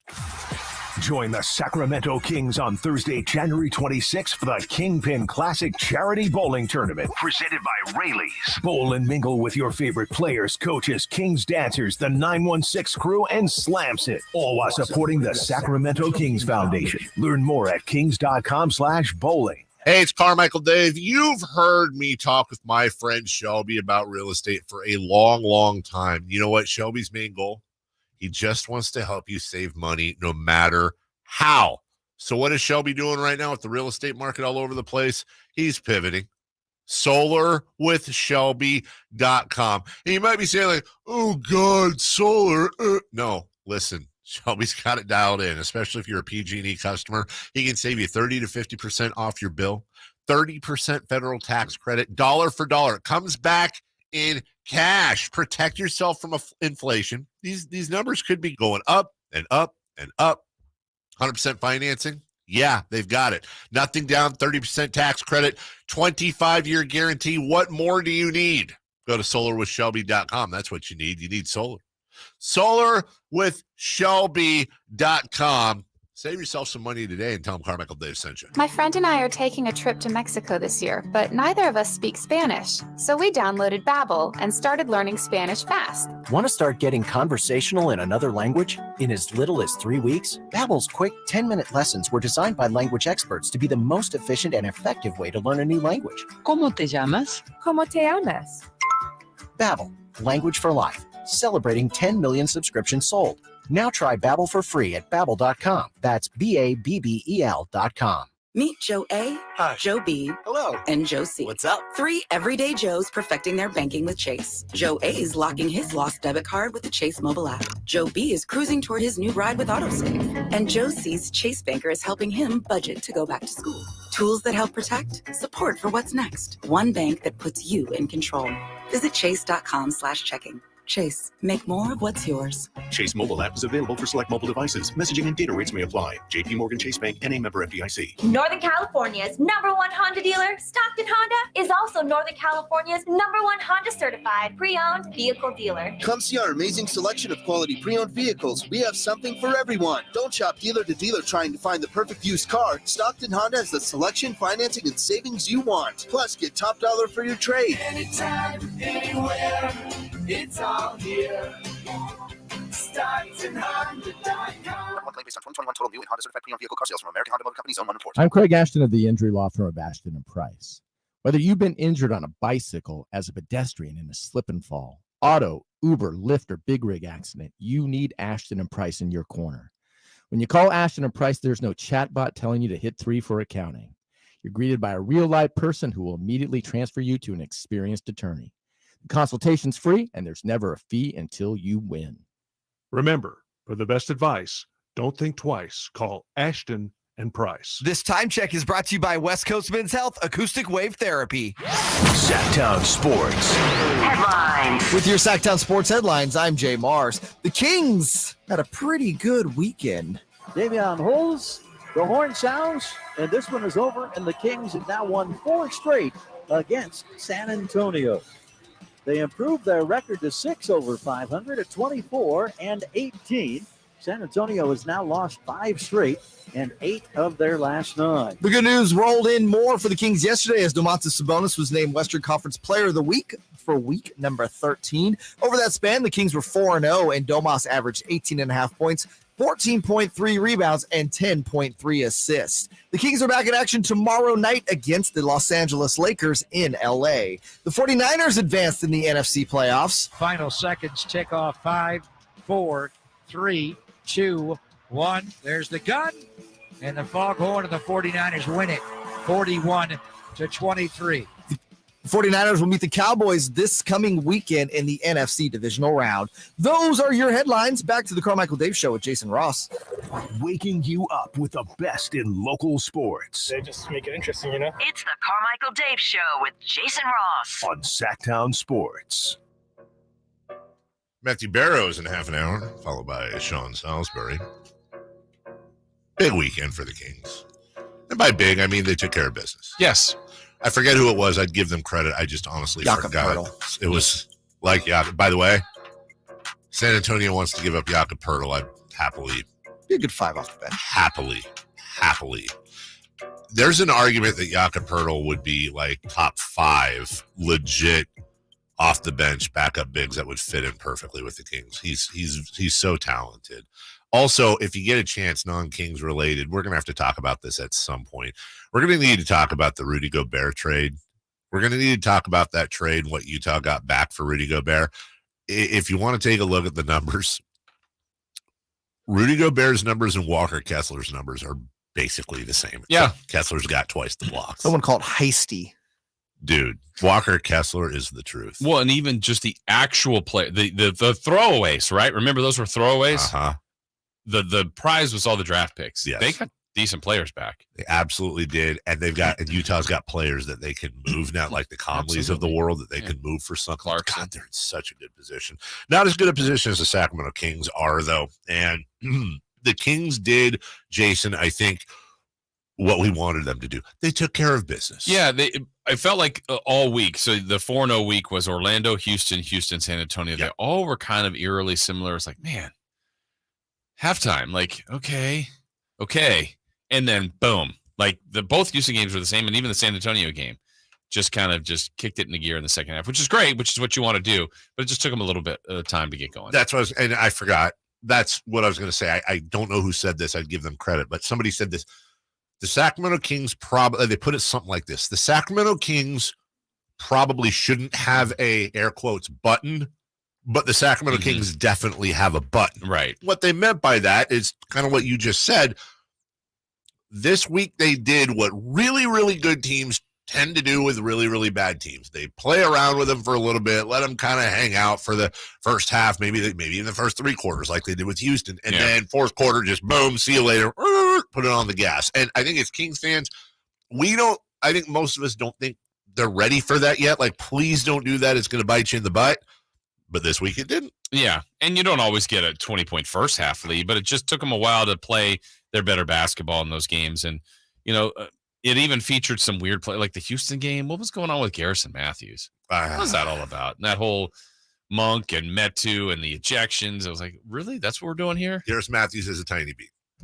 I think that's what his problem is. A little tiny beam. And he got very angry with his dumb Lee press-on arm sleeve. And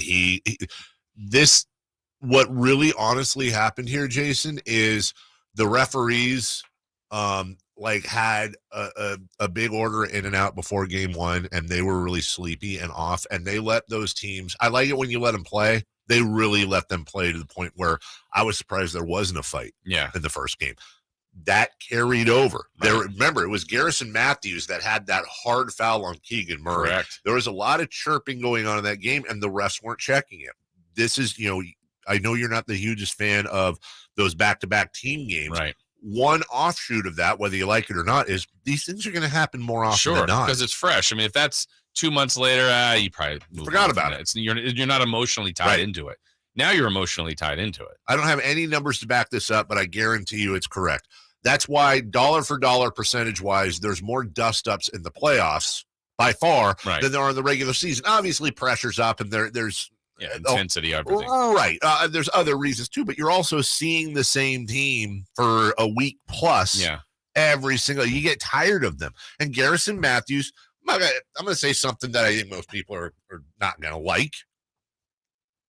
Garrison Matthews is the type of guy I'd want on this team. He is a sharpshooter. He's a guy that worked his way up from a 10-day contract. He's a guy that got himself, I think, a 2-year deal, working his way through. And he's a dude that's fiery, I don't like him. Let me be clear. Yeah. I would just ask everybody to do the mental exercise that if he came up from Stockton, he was one of our guys, I think we'd be sitting here saying, yeah, he went a little overboard there, but he's here to let the league know that they're not going to take any crap. And Malik Monk went up from behind him and poked the ball out. And it was just a dumb, stupid little thing, whatever. I thought the refs way overreacted on the ejections. Yeah. That was dumb. I mean, when Metu got thrown out. For pointing. Right. Don't point. Yeah. But he escalated. I'm like, he didn't escalate anything. I want that to be his nickname now. Yeah. I want Shemezi Metu to be the escalator. Yeah. Don't point, guys. Right. They took care of Houston. They took care of Orlando before that, really stepped on the gas. And you know what? Then they went into San Antonio. I did the post game that night, Jason, for Sactown Sports. And I said, you know what stands out to me in this game? The fact that nothing really stands out. And certainly I could point out individual performances, but it wasn't like they had a great third quarter, the Kings did. That's the difference in the game. But this really looked more.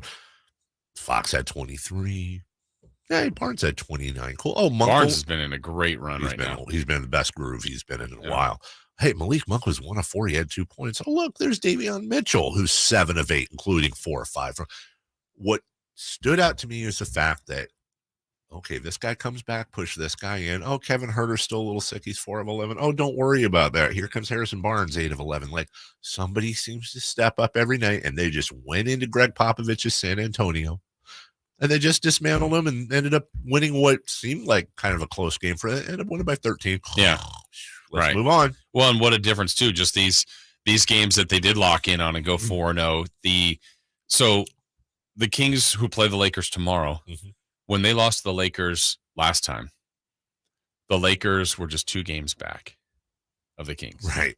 Now, all of a sudden, I think they're 3.5 back of the Kings. I think so. Yeah. Let me look. So, I mean, it might even be more than that. Yeah, they're back. I mean, 5 back. Let's see. The Lakers are currently, they're exactly 5 back of the Kings. So, I mean, I know that the Suns are 4.5 back. Right. It's just it's you're not only knocking off games of the schedule, you're increasing your standings. There's getting a little bit more separation in the conference here, and you're just building that equity, which can now allow for some slippage. Not that that's what you're hoping for or asking for, but I think they've done a really good job of avoiding those droughts, and just looks like a good team. Feels good about everything they're doing. 1, 2, 3, 4, 5. There's 7 teams in the NBA. I think I have that right. There's 7 teams in the NBA that have a record above 500 on the road. Yeah. The Sacramento Kings are one of them. There are 3 teams in the Western Conference, and all 3 of those teams, the Nuggets, Grizz, and Kings, that are above 500 are 1 game above 500. They have an opportunity. Again, we're getting blue skied here, but they have an opportunity to pass the Pelicans should the Pelicans lose to the Heat and the Kings beat the Lakers. Yeah. And I'm very curious to see this Lakers game. I'm very interested in it, not just because it's Kings Lakers and it's a Kings game, but you got beat by LA at home a week ago. You're on a little mini road trip here. Yeah. You're going to go in there and you're going to shut it down and you're going to take care of business. Yeah. Well, and that's what you hope. And if you do that too, there's every time you get into teams in the West, right? If you beat the Lakers, you now have the tiebreaker. I don't know if that'll even be a factor, but you want every advantage in your corner that you can. So 1, it gives you 1 more game. Then you're putting the Lakers 6 back of you. Right. With no more games against you. So they'd have to go a full game ahead of them. Basically, you're 7 ahead of them. And yes, it sounds like Anthony Davis is coming back soon, but does that look like a team that's going to do what Boston did last year and just play this incredible last 35 games? Lakers don't have that look, even when they had everybody earlier. So just keep going, keep knocking the games down, keep taking advantage of the way you're playing right now. Would you be surprised if I told you the Sacramento Kings right now on January 17th are on pace to win 47 games? I would have been beforehand, yeah. I mean, that's a sniff and a hair away from 50. Yeah. I also would like to remind everybody, too, that the Sacramento Kings are 5.5 games back of the 1 seed. They're 4 games away from being out of the playoffs. That's how nuts the West is. Yeah, right now. but I feel like the difference in going the other way is there's so many teams. For example, like the other night, I can't remember who the Kings were playing. It was when they were playing the Spurs, and Dallas was playing Portland. So you're like, oh, bad night for the Kings. And, well, one of those teams is also like there's many teams in the way that are going to play each other. Like I could see a team winning 6 in a row and going past one team, but they're not all going to do that. No, so they will not. Yeah. One more thing. This was kind of a cool moment. LeBron, I think it was actually Jabari Smith Jr. was mic'd up, and he had an interaction with LeBron James and made him feel a little elderly. You played against my dad, your first NBA game ever, really, Sacramento. You feel old, don't you? You can tell that's a player's kid. Your rookie year, you go up to LeBron James and you start razzing him. We'll take a break. When we come back, more Kings, and really more specifically, guys, what Keegan Murray does not have in common with his predecessors and why he's the most, in my opinion, unique Kings rook we've seen in a long time. We'll explain next. Join the Sacramento Kings on Thursday, January 26th for the Kingpin Classic Charity Bowling Tournament, presented by Rayleigh's. Bowl and mingle with your favorite players, coaches, Kings dancers, the 916 crew, and Slams It, all while supporting the Sacramento Kings Foundation. Learn more at kings.com/bowling. I'm in the great outdoors doing a little Dodge watching with Vince Bloom, the big guy at Lasher's Elk Grove Dodge. Would you look at that? You know, those are some pretty high-powered binoculars you got there, Vince. Yeah, I use them to spot all the Lasher license plates out there. Well, there's bound to be a lot because, you are the big guy after all, and the big guy's known for making great deals on new Ram 1500 Bighorns and Longhorns, Tradesmen and Laramies, crew cabs and quad cabs, 4x4s and 4x2s. I know. Hold on. I see another one. Another what? Looked like it might have been a new Dodge Challenger. I think so. Or a new Dodge Charger. Elk Grove Dodge sells a ton of those, And new Durangos, Chrysler Pacificas, Jeep Cherokees, and the new Grand Cherokee, Jeep Compass, Gladiators, and Wranglers, and the all-new Wagoneer. I've heard Elk Grove Dodge has great deals on those, too. Oh, he's taken off. Oh, I'm sorry. You lose him? Oh, no. Just another happy customer migrating back to Elk Grove Dodge. No surprise there, because for over 40 years, the name Lasher means a great deal. Only at Lasher's Elk Grove Dodge and the Elk Grove Auto Mall and online at elkgrovedodge.com. Capital Casino, Sacramento's #1 poker room, continues their $500 primetime football giveaway through the playoffs. That's $500 per game for the late games played Saturday and Sunday night.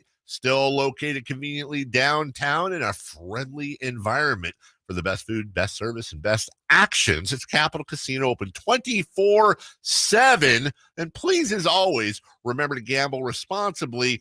1-800-GAMBLER. I'll second guest dinners with friends because they can be interrupted by diarrhea, gas, bloating, stomach pain, or oily stools. It turns out I have EPI, or exocrine pancreatic insufficiency, which means I'm missing the enzymes needed to digest food. My doctor prescribed Creon, pancrelipase, an oral prescription medication that replaces pancreatic digestive enzymes. Creon treats EPI due to cystic fibrosis, chronic pancreatitis, pancreatectomy, or other conditions. Creon may increase your chance of fibrosing colonopathy, a rare bowel disorder. Tell your doctor if you have a history of intestinal blockage or scarring or thickening of your bowel wall, if you're allergic to pork, or if you have gout, kidney problems, or worsening of painful swollen joints. Call your doctor if you have any unusual or severe gastrointestinal symptoms or allergic reactions. Take Creon as directed by your doctor and always with food. Do not chew capsules, as this may cause mouth irritation. Other side effects may include blood sugar changes, gas, dizziness, sore throat, and cough. These are not all the side effects of Creon. Creon is the #1 prescribed EPI treatment. Ask your doctor about Creon for EPI and visit creoninfo.com or call 800-633-9110 to learn more. That's CREONinfo.com. Individual rates, coverage offerings, and savings may vary, subject to terms and conditions, not available in all areas. If you're a small business owner, listen up. Pi Insurance wants to give you one of those aha moments, the kind that could save you money. Workers' comp is probably one of the biggest costs you face. But did you know that insurance providers have flexibility in setting their prices? That's right. But many don't bother giving small businesses the savings you deserve. Instead, you can get lumped in with other businesses and overcharged. Pi Insurance was created to change that. With Pi, you get a quote tailored specifically to your business, and you could save up to 30% with no hassle and no hidden fees. Plus, when you sign up for pay-as-you-go billing, your premium is based on your actual payroll, not an estimate. So your workers' comp audit experience is simplified. Take 3 minutes to see how much you could save with Pi Insurance. Ask your agent for Pi or go to trypi.com. That's TRYPIE.com.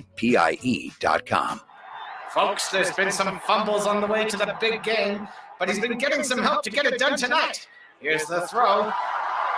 And he's off to the races. He might go all the way. He's at the 30, the 20, the 10, touchdown. He did it, folks. He did it. Regain and optimize your sexual performance, drug-free and surgery-free. The Gainswave treatment will help you get that bedroom touchdown. See what Dr. Dan Botha and his team at Gainswave can do for you. Visit gainswavecalgary.ca. The only place in the morning to get your sports fix. Live and local. The Carmichael Dave Show with Jason Ross.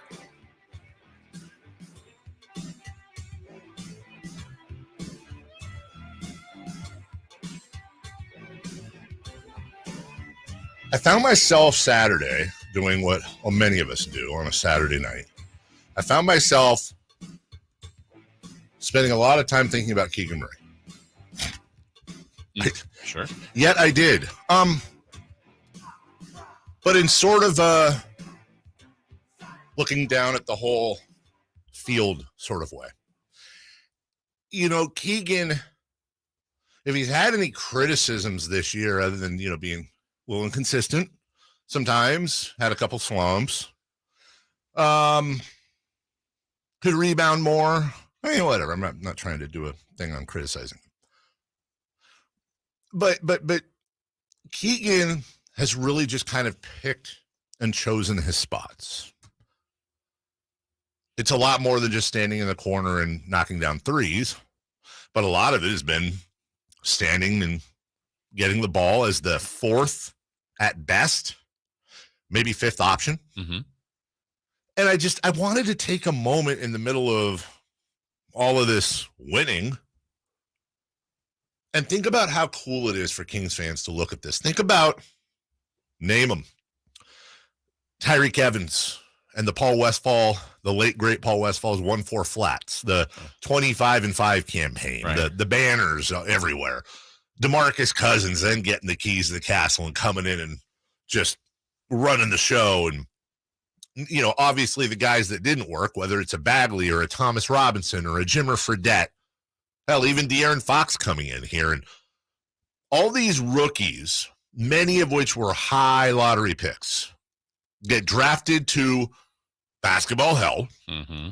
Their usage rates are through the roof. They're being asked to save an entire franchise. And it's like, hey, 18, 19, 20-year-old kid, why can't you do that? Why can't you come in here with all of these grown men who have kids and families and millions of dollars in the bank, and you need to come in and you need to take somebody's job and you need to lead everybody, which, by the way, I'm sure other players on that team aren't too thrilled with deep down inside at places you don't talk about at parties. Keegan Murray has probably come into a better situation as a Kings rookie than anyone since Kevin Martin, Jason Williams. Might even be the best. I don't. Maybe because there wasn't certainly what the team would be, but now that it's developed into the team that it is, he hasn't been responsible for it as the central figure or needed to be. Sure. But he is a piece. Yes. But you're right. I mean, Tyreek Evans was literally asked to go save this franchise. You are the savior. Yeah. And if you can't do it, you know what? The next year we're asking DeMarcus to do it. Right. And he was terrific, but DeMarcus couldn't save the franchise. No. Even just other recent, but you're right. De'Aaron, I think, was asked to do the same thing. Tyrese Halliburton didn't even start right away. No. He still started Fox and Buddy Hield. But Keegan Murray has come in to fit in as a starter, when you've got a proven all-star in Sabonis, what you think is an all-star in Fox, a veteran in Barnes. Yes. An addition of Herter that has put you in a spot where Keegan can have 2 points and it's okay. Right. You want more. And he's also not on a team like Orlando right now in Banchero. It's like, just go get all the points you can. Right. Yeah, we're not asking you to save the team today, but just go get rookie of the year, pad your stats, and in a year or two, we need you to probably be an all-star. Right. And maybe lead this team towards a playoff run. That's a lot to put on a kid. It is. And so Keegan Murray is just playing and developing, hopefully, and growing and learning from some other great players. At some point, those things that we want for him will start to develop in real time, over time. Back to that in 2 seconds. Breaking news right now. When it breaks, we have it first. It's Sactown Sports Breaking News. Well, the first sort of domino to fall, we talked about this earlier. Joe Lombardi, the offensive coordinator for your Los Angeles Chargers, has been fired. Now, that makes me think that Brandon Staley's safe. I agree. That's the shot across the bow. We're taking your coordinator. He's going to be the fall guy. Maybe there's others. But generally, if you were going to fire the coach, you'd fire the coach and his people. The whole crew would go. You're going with the whole crew as well. So Joe Lombardi out as Chargers offensive coordinator. One other quick note. I just saw Tampa Bay tweet this out. After suffering a neck injury and concussion during the fourth quarter, Russell Gage was taken to a local hospital where he remained overnight. He had movement in all extremities, will continue to undergo additional testings today. More information as it becomes available. So I'm going to take that as good news, but it sounds like he's still in the hospital, so not out of the woods yet for him. All right. Yes to everything you said, specifically the environment and the lack of, there's still pressure. Mm-hmm. But it just seems so foreign to say, yeah, the Kings got a very high draft pick to come in, and he's able to not only pick his spots in the starting lineup, and he's on pace, by the way, to set a couple of rookie records for three-point efficiency and three-pointers and all that. But also look at who he's learning from. He's learning from Harrison Barnes. Mike Brown is his coach. He's got guys like DeMontis Sabonis and Herter and Fox. Like, these are good guys. These are you know, you to overuse the term lunch pail and professional. These are all professionals. Like, and of course, everybody in the NBA is a professional, but it just seems like this is a very, very good team off the floor and on the floor, chemistry, culture, all of that. Imagine Keegan Murray being drafted in 2010 instead of Tyreek Evans. Right. Or, instead of DeMarcus Cousins, or before that with Tyreek Evans. Imagine, I don't even know that Keegan would be able to perform in that situation as a rookie right now. Thank God. I mean, seriously, it's kind of cool to see that perspective, and good for Keegan and good for the Kings. Yeah. I mean, these games where they've been close, they would ask him to, like the 1-4 flat, go create a play for yourself. Right. We're okay if you miss, but you're our featured centerpiece. Go win the game, rookie. Mm-hmm. Where now he might get a shot, but it's because Fox was doubled, Sabonis was tripled. Yeah. He's a piece that someone made the right pass, and he takes a corner three, make or miss. We live with it. But it's not, hey, go take Kevin Durant off the dribble and win this game at the buzzer. Yeah. Come on, man. And then he fails, and it's like, oh, does he have what it takes? I don't think he's got it. Like, this is a failed lottery pick. It's like, that's not the case. I love using the term body blows in boxing. They pay dividends in the championship rounds. This year is going to pay. Keegan Murray is going to have a better career for having been drafted by Sacramento this year. And there's been a lot of games, to be honest, Dave, these close games that I'm referring to, where he's not playing at the end. Right. And it's not like they don't think he can't. But it's like, you know what? We're going to put Davion in, or we're going to leave Malik in, or we're playing this player. Yeah. And it's not, no one's going, well, was that a wasted pick? No, he's part of the puzzle. And I think he's going to be an even bigger part as the years go on. It's a really nice time for him to develop. Also, something else that might be unique to this Kings starting lineup, and I'm not sure about this. I was talking about this over the weekend. I want to throw it at you. Are the Sacramento Kings the only team in the NBA that has no visible tattoos in their starting lineup? Like, is that true? It made me think, and then I started looking through pictures, and I don't think De'Aaron. Now again, visible. I don't know what's going on under the uniform, but De'Aaron doesn't. Herter doesn't. Barnes doesn't. Sabonis doesn't. Keegan doesn't. Unless there's an ankle or a butt cheek or something. I don't know. Now like Malik Monk has tattooed. Davion Mitchell has some on his leg. I think the Kings are the least tattooed team in the NBA. Never thought of that. No, I'm not judging. Don't read anything into that. I just, in this day and age, these kids today love their tattoos. It's really common, My brother and both my nephews have sleeves, and my niece just got a giant owl with wings on her. It's like, I don't have any tattoos. I don't think you do, right? I mean, you don't know what's under the uniform. I don't have anything against them. There's a lot of them are really pretty. Like, that's cool. I don't have any, but there's tattoos are very rampant. Yes, they are in the NBA. Yes. So the next question, when we have Monty on, did we just crack? Maybe that's a factor. Did we just crack the code? So you look at, next time the Kings are in the draft. Yes. Like, oh, what? No, won't draft him. I just thought of something I have not thought about all year. Is this going to be the first year where the draft lottery happens and we're like, losers? Like, when was the last time you didn't watch the draft lottery? When was the last time you didn't do the draft machine?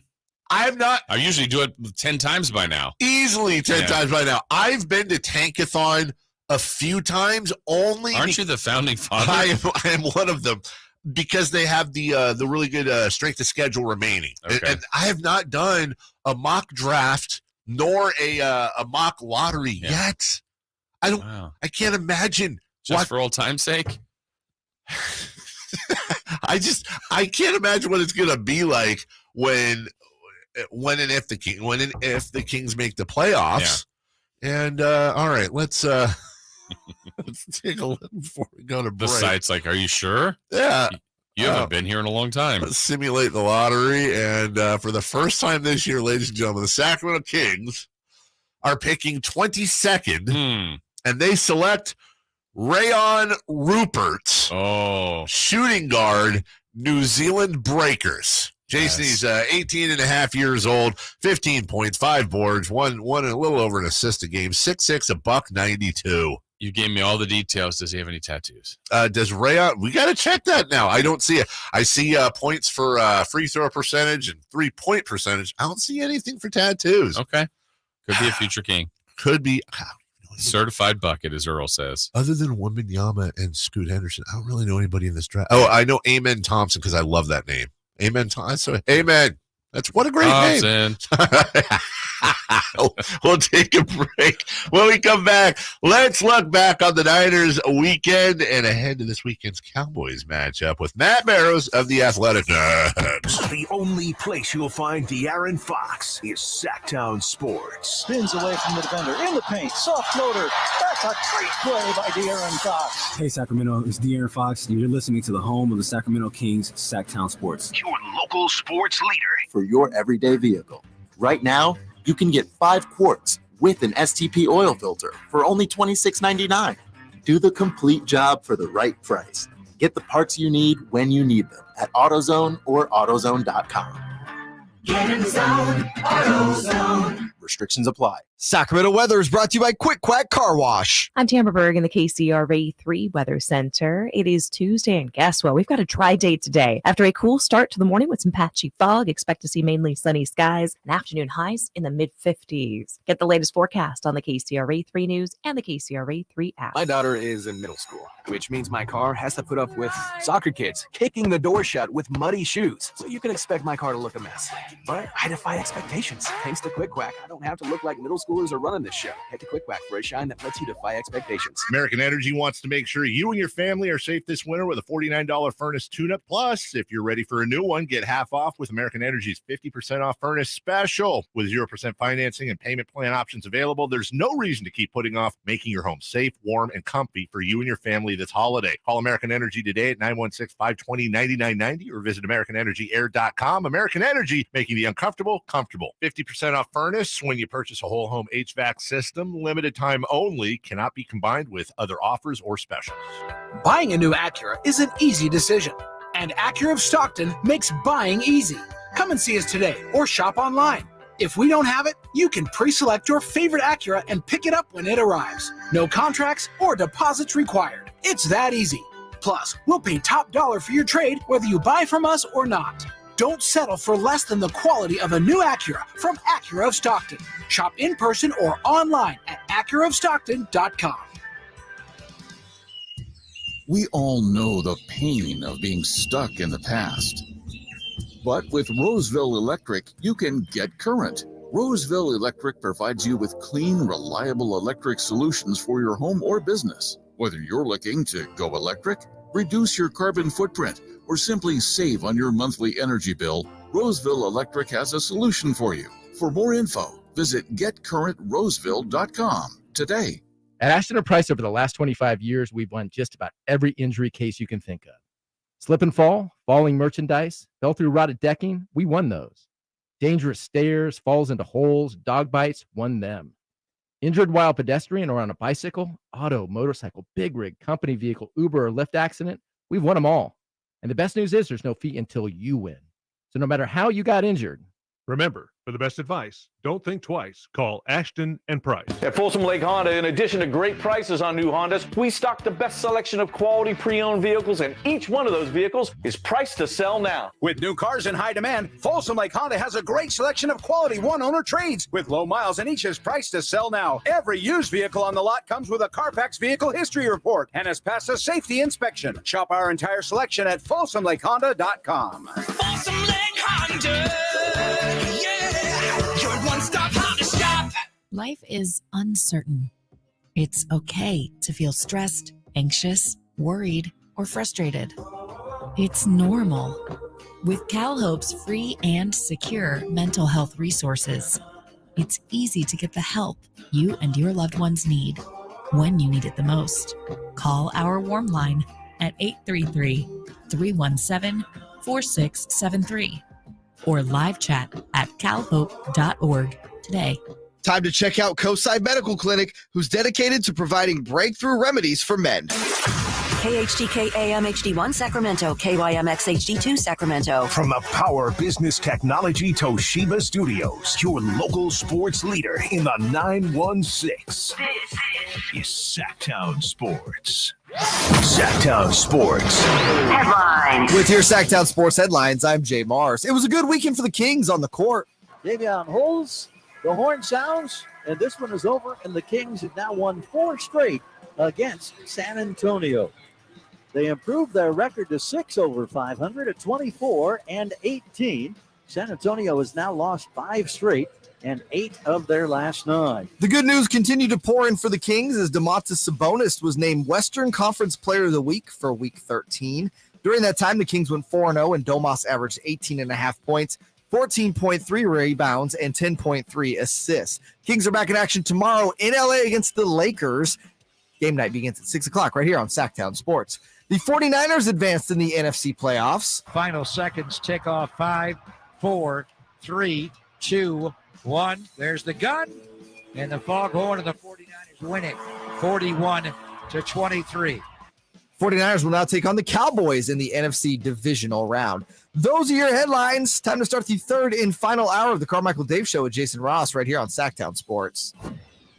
The Carmichael Dave Show. He's on the microphone. When he's not on the microphone, he's playing a song. And when he's not playing a song, he's on the microphone. And then boom. With Jason Ross. Jay, hey, my headset's Call or text at 916-339-1140. It's the Carmichael Dave Show with Jason Ross on Sactown Sports. Matt Barrows will join us in just seconds. From the 714, hey, random Tuesday fact for you guys. Former ref and still terrible person Tim Donaghy is on Cameo selling his appearance for $50. Fun. We knew that. Kind of bothers me that Kings fans are actually, you should try this for all of you listening right now. I think they weirdly associate Tim Donaghy and their hatred of Tim Donaghy. I don't have a problem with anybody hating Tim Donaghy for what he did, but they associate Tim Donaghy with Game 6. Mm-hmm. He did not ref that series Not at all. And I think many of those people can't name the referees that left Game 6. Like that, make sure you don't like those people. Yeah. Monty and friends. Joining us right now from The Athletic, just cruising on towards the Super Bowl, much like the San Francisco 49ers. They will go as far as he leads them, the one, the only Matt Barrows. Good morning, Matt. Morning, guys. How are you? I'm good. How are you, sir?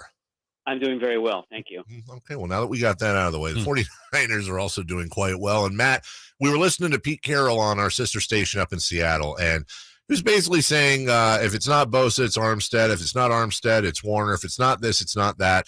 That the 49ers are just there's too many issues to deal with. Is that kind of what you saw on Saturday? In the end, there was just too much 49er for Seattle.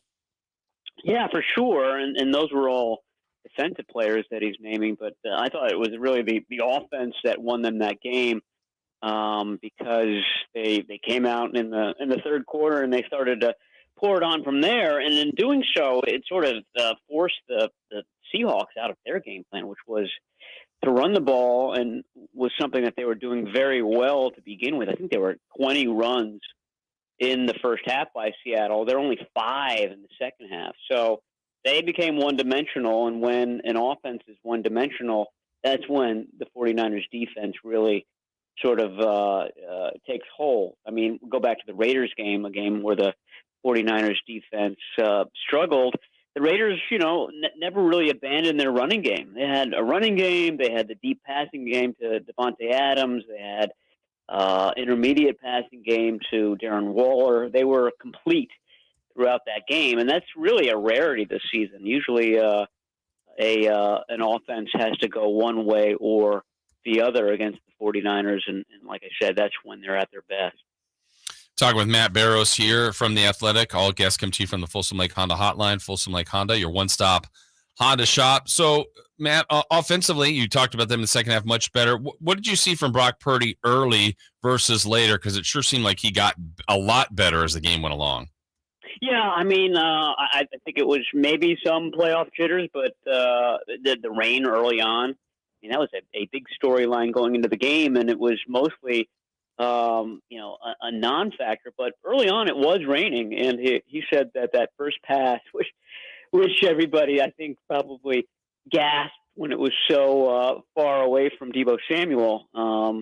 It just got out of his hand, and he just threw it oddly. So after that, there was a miscommunication with Juwan Jennings near the goal line early on. But other than that, second half again, he looked like Brock Purdy, and he looked like a really good version of Brock Purdy too. I think that wriggling out of pressure and finding open receivers, which is stuff we associate with Aaron Rodgers and Patrick Mahomes, Josh Allen, really the elite quarterbacks in this league. The difference between a run-of-the-mill quarterback and an elite quarterback is that when the play breaks down, the elite guys end up gouging the defense, and that's what Purdy was doing.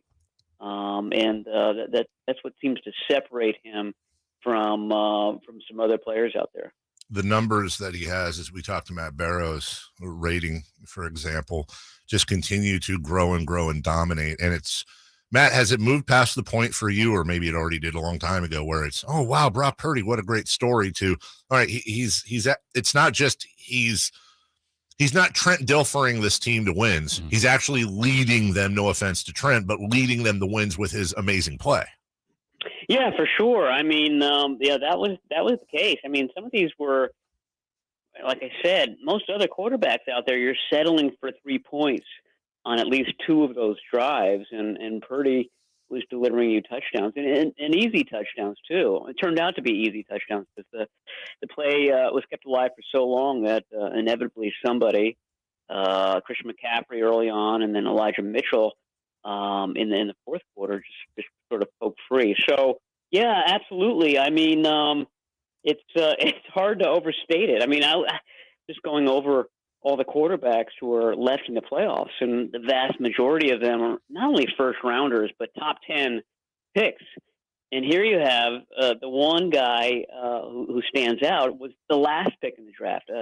It's been written and it's obvious, but it's still such a huge point. How did this talented guy last until the very end of the seventh round? Matt, the one area defensively that they had trouble with a little bit, understandably. I mean, you have good players on the other side, too. Metcalf got loose a little bit, 10 catches, over 100 yards, a couple of scores. And not only was he going against Lenore, but I thought he got Ward a couple times, which was surprising. So if you kind of transfer that to this week where Dak looked exceptional yesterday, what kind of trouble do you think the Cowboys offense can pose this week? A lot. I mean, it's another. I just talked about the Raiders. This is another complete offense. And in fact, you could say it's more complete than what they saw in Las Vegas because the quarterback can really run as well, and that's been an issue for the 49ers. But if you go back to that Raiders game, you've got Vontae Adams going for over 100 yards and a couple of scores. Then the next week, you got David Blau at quarterback, but A.J. Green still has a huge game, almost 100 yards and a touchdown. And then on Saturday, it was DK Metcalf with, I forget what his yardage total was, huge, plus 2 touchdowns. So they've had 3 big downfield receivers, really gouge them in recent weeks. So I think any team, you might have said that Mike Evans and that group would have been even, a bigger challenge than the Cowboys. But any team, I think has the ability to go down the field against the 49ers, at least the last few weeks suggest that. Now, the question is, does that matter? I mean, the 49ers had that happen to them, and, they were runaway winners in 2 out of the 3 of those games. So they've been able to deal with, one player on the opposing team having a breakout performance. The question is if it's CeeDee Lamb plus Pollard or CeeDee Lamb plus Schultz. I mean, that's what you want to minimize. You want to keep it to one guy having a big game, not 2 or 3. Matt Barrows talking right now from The Athletic. We're talking about the Dallas offense. I'm a little worried about their defense. There's an opportunistic defense, some young players there, and it's, we talk about Brock Purdy tests every week, but they're going to be setting traps. They're going to be doing all kinds of interesting stuff. What kind of threat do you think their D poses on the Niners? Well, I mean, the edge presence was prominent yesterday with Micah Parsons, and I remember he was a big problem for them last year as well. But they were able to handle it. They were able to scheme around it. That's the sort of the beauty of the 49ers offense, and something that they were really talking about after the Seahawks game on Saturday, which is, if a team attacks us from this side, we have answers on this side here and down the field. They feel like they're much more complete than they've been in the past. Every team seems to be taking the same tact against Brock Purdy, which is, we're going to sell out to stop the run, and we're going to make Purdy beat you over the top. And he has. I mean, he's answered the challenge. That was the theme of his stats on Saturday, is that he was attempting passes much further down the field than he had all season, than any other 49ers quarterback had all season, and they won in a rout. So they've had answers whenever defenses have tried to take away certain aspects of their game. And I think that's gonna be the case on Sunday. Everybody make it through that game okay, health-wise? Yeah, pretty healthy. There were a couple of sprained ankles, but certainly nothing that you're saying on Tuesday here that the guy's out for the following game. So Juwan Jennings and Samson Ebukam, both dealing with sprained ankles. We'll see how they practice during the week. Jennings came back into the game, so I think he's going to be okay. But that second defensive end position, I don't know if the 49ers have solved that, even though here we are going into the second round of the playoffs. You got Bosa, you got Armstead, you've got Kinlaw back, but it's that other DN position that's been, I'd say, underperforming all season. You saw Charles Omenihu have a big game in the second half, especially. I wonder whether he gets more run in this one, no matter what. Matt Barrows with us, and you can read Matt Barrows all week long as the Niners continue to rush towards and pass and, sack towards the Super Bowl. And big matchup this weekend, as I said earlier, Matt, between two franchises that don't have a lot of history, the Niners and the Cowboys, and I'm sure you'll have a lot of fun covering that. We look forward to talking to you in a week. Yeah, me too. Talk to you later, guys. Thank you. That is Matt Barrows. We'll pause, take a quick break, and by quick, I mean 60 seconds. When we come back, Sean Salisbury on Sactown Sports. Join the Sacramento Kings on Thursday, January 26th for the Kingpin Classic Charity Bowling Tournament, presented by Rayleigh's. Bowl and mingle with your favorite players, coaches, Kings dancers, the 916 crew, and Slams It, all while supporting the Sacramento Kings Foundation. Learn more at kings.com/bowling.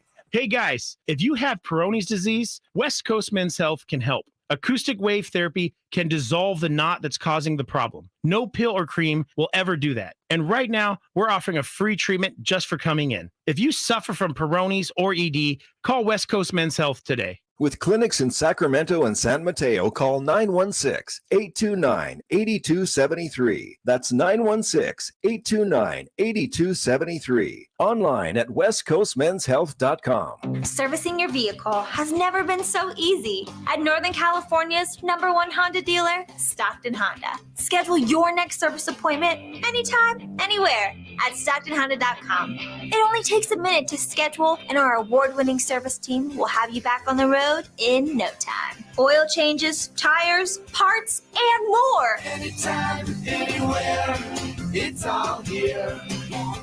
StocktonHonda.com. Carmichael Dave. He has very good sources, and he just kind of tells it as it is and gets to the point. Jason Ross. He has a lot of pretty smart things to say. He's good at what he does. On Sactown Sports.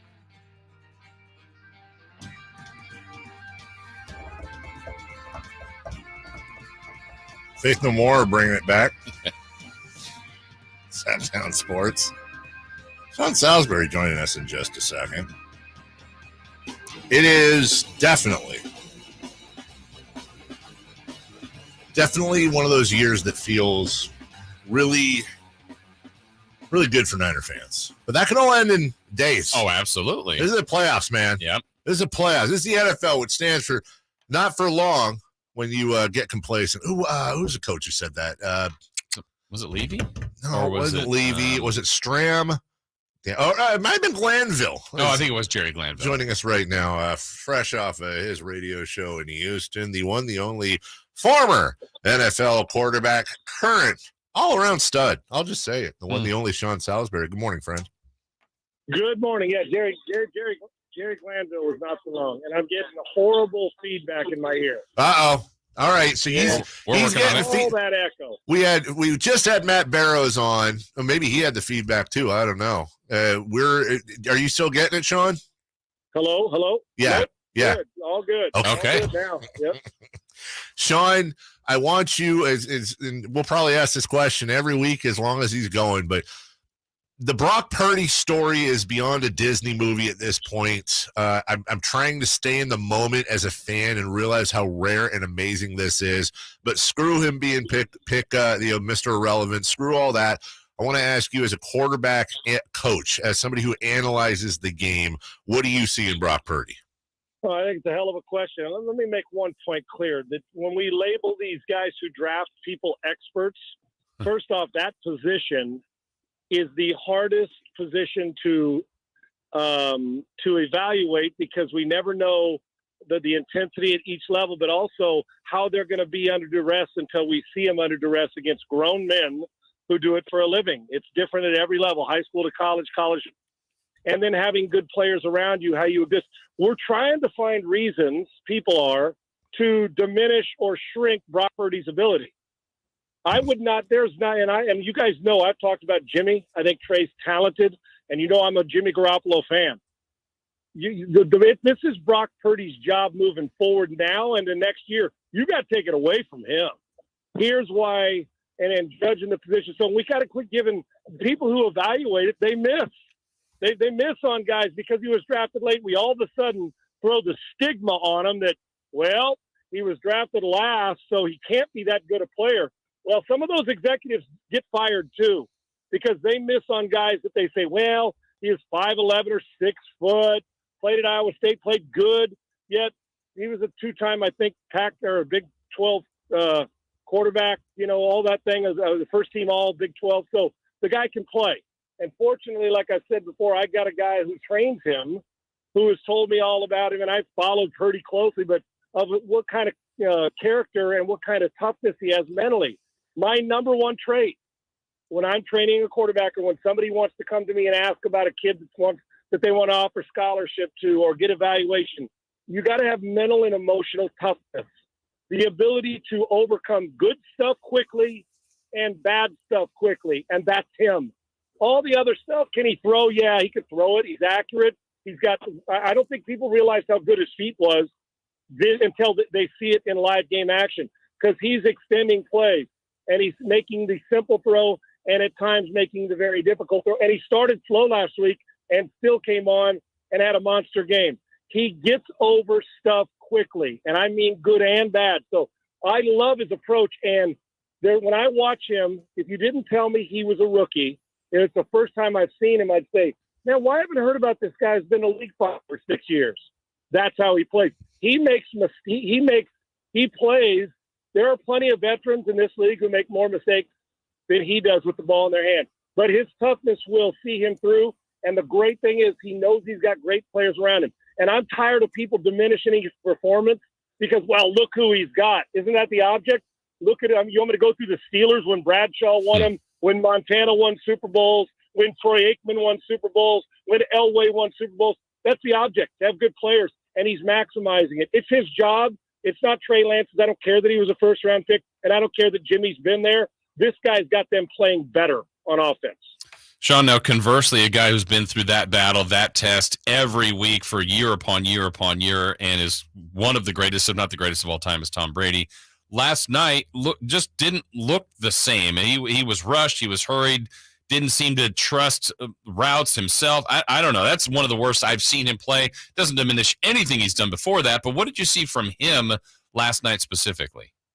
And go back this year, guys, we've seen the up and down. Listen, we look at the numbers. If you just look at the raw numbers and haven't watched, you'll say, Well, damn, he threw for 4,700 yards.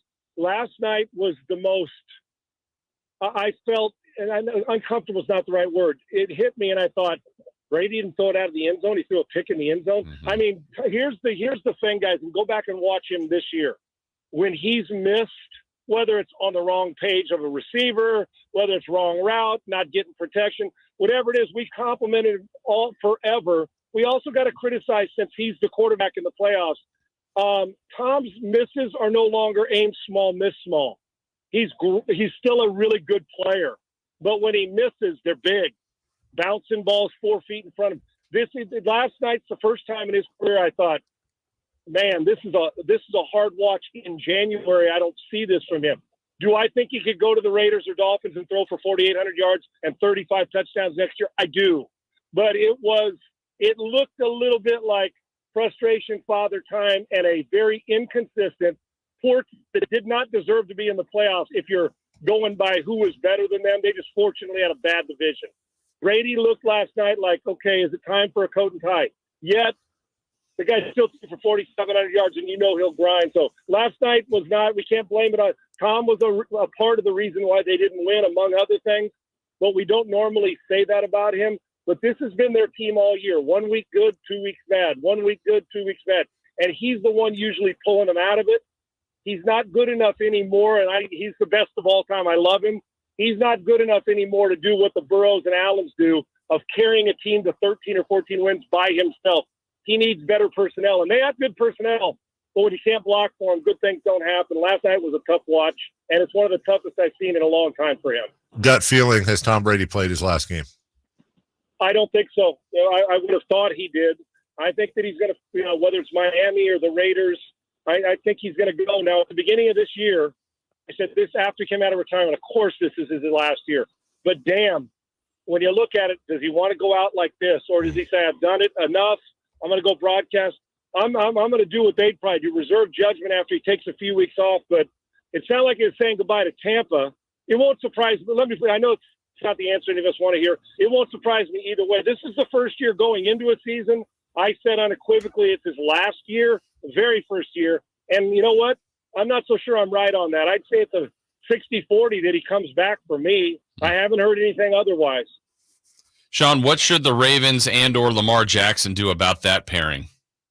Well, I would have, to me, they had to completely change. They went from Flacco to him.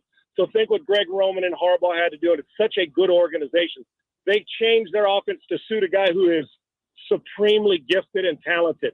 And I know he wants paid. I always say this, if you're going to replace him, who are you replacing him with? Carr? Garoppolo? I mean, you start to look at, okay, then they'd have to go back and redo all that they do to see. Great coaches don't admit all the talent adjusts to them. Great coaches build something to adjust to the talent they have, and that's been the talent in the building. I would have already signed him. I think he's a dynamic player. He's got to get a little bit better from the pocket, and you can't sustain running the football as often as he does. There's going to have to be adjustments as he moves on in his career. But what's the alternative? Hell, I mean, Andy Dalton, Jameis Winston, and I mentioned Jim trading for somebody else. Carr's good. Jimmy's really good. But neither one are as dynamic, and you'd have to change everything. I can't fathom them moving on from him, but for the money he's going to command and probably should have already been paid, and with the injury situation, I think it's going to be evaluated, but you damn well better have somebody awfully good to replace him. Last thing for you, and we only have 30 seconds, Sean. I know we're always moving so quick, but with there's being some stuff made in the media about the Cowboys playing late last night, and then they're going in and playing the Niners on a short week, whereas the Niners played on Saturday. Again, as someone who's been in the locker room, has been through all this stuff, is that media stuff, or does that have a real effect on players? Well, I think it has a real effect. First of all, the Cowboys now, they may not have time to think much about the way that they beat up on Tampa. This is a different animal. You're playing the 49ers in their building, and they are not going to make the mistakes Tampa made. And rest. At this time, rest matters. I think it's really important that for the 49ers, I like the 49ers in the game, but if the Cowboys play like they do last night, this game will be a fourth quarter game. That's Sean Salisbury each and every Tuesday just after 8 o'clock, fresh off his 4-hour show in Houston. He comes on and does what he does. Awesome, Sean. Appreciate you. Always love talking to you. Well, I love talking to you all the time, but always love talking to you during the NFL playoffs. Have a great weekend, my man. You too, buddy. All right. Take care. That is Sean Salisbury. We're late for a break. When we come back, a number of things. We've got standings watch. We really need to get the voice guy to do that with some echo. Standings watch. And we'll also recap Friday's 3 in the Key next. The only place you'll find Harrison Barnes is Sactown Sports. He's got the bucket at the buzzer. Harrison Barnes. Hey, Sacramento, it's Harrison Barnes, and you're listening to the home of the Sacramento Kings, Sactown Sports. Your local sports leader. Hey there, Jason Ross here to tell you about ACR Solar and Home Services. A lot of different things they provide just in the name. Solar, right? Of course they do that. But Home Services, other things that they can provide for you like they did for our family when this last summer we decided to take on the task of getting a new roof. And it's a big undertaking. We met with a couple of different companies. That's what you need to do, get all the assessments, see what works right for you. And when we met with ACR Solar and Home Services, we knew they were the connection, that we just had the right feel right away. Just the price, 1, 2, their work, their expertise, their knowledge, and just the open communication we had with them. We knew everything that they told us was going to come to fruition, and that's how it worked. Every day, the communication lines were open, told us what time they'd arrived. They were thorough on that. We knew what was going on each day, and sometimes even got, our one-on-one communication with the roofing expert, Joe Peterson. He'd be out there all the time in full communication, sometimes even up on the roof himself doing some of the work. So it was amazing to watch them do their work, and now the end result for us is a roof that's going to last a long, long time. We've just had some brutal weeks of weather, but that's been stress-free for us. Haven't had to worry about any potential leaks, anything. We're just a good-looking roof, good curb appeal, and that peace of mind that every homeowner wants. So if you're in need of anything from solar to home services, check out acrsolar.com. Sacramento weather is brought to you by Quick Quack Car Wash. I'm Tamara Berg in the KCRA 3 Weather Center. It is Tuesday, and guess what? We've got a dry day today. After a cool start to the morning with some patchy fog, expect to see mainly sunny skies and afternoon highs in the mid-50s. Get the latest forecast on the KCRA 3 News and the KCRA 3 app. My daughter is in middle school, which means my car has to put up with soccer kids kicking the door shut with muddy shoes. So you can expect my car to look a mess.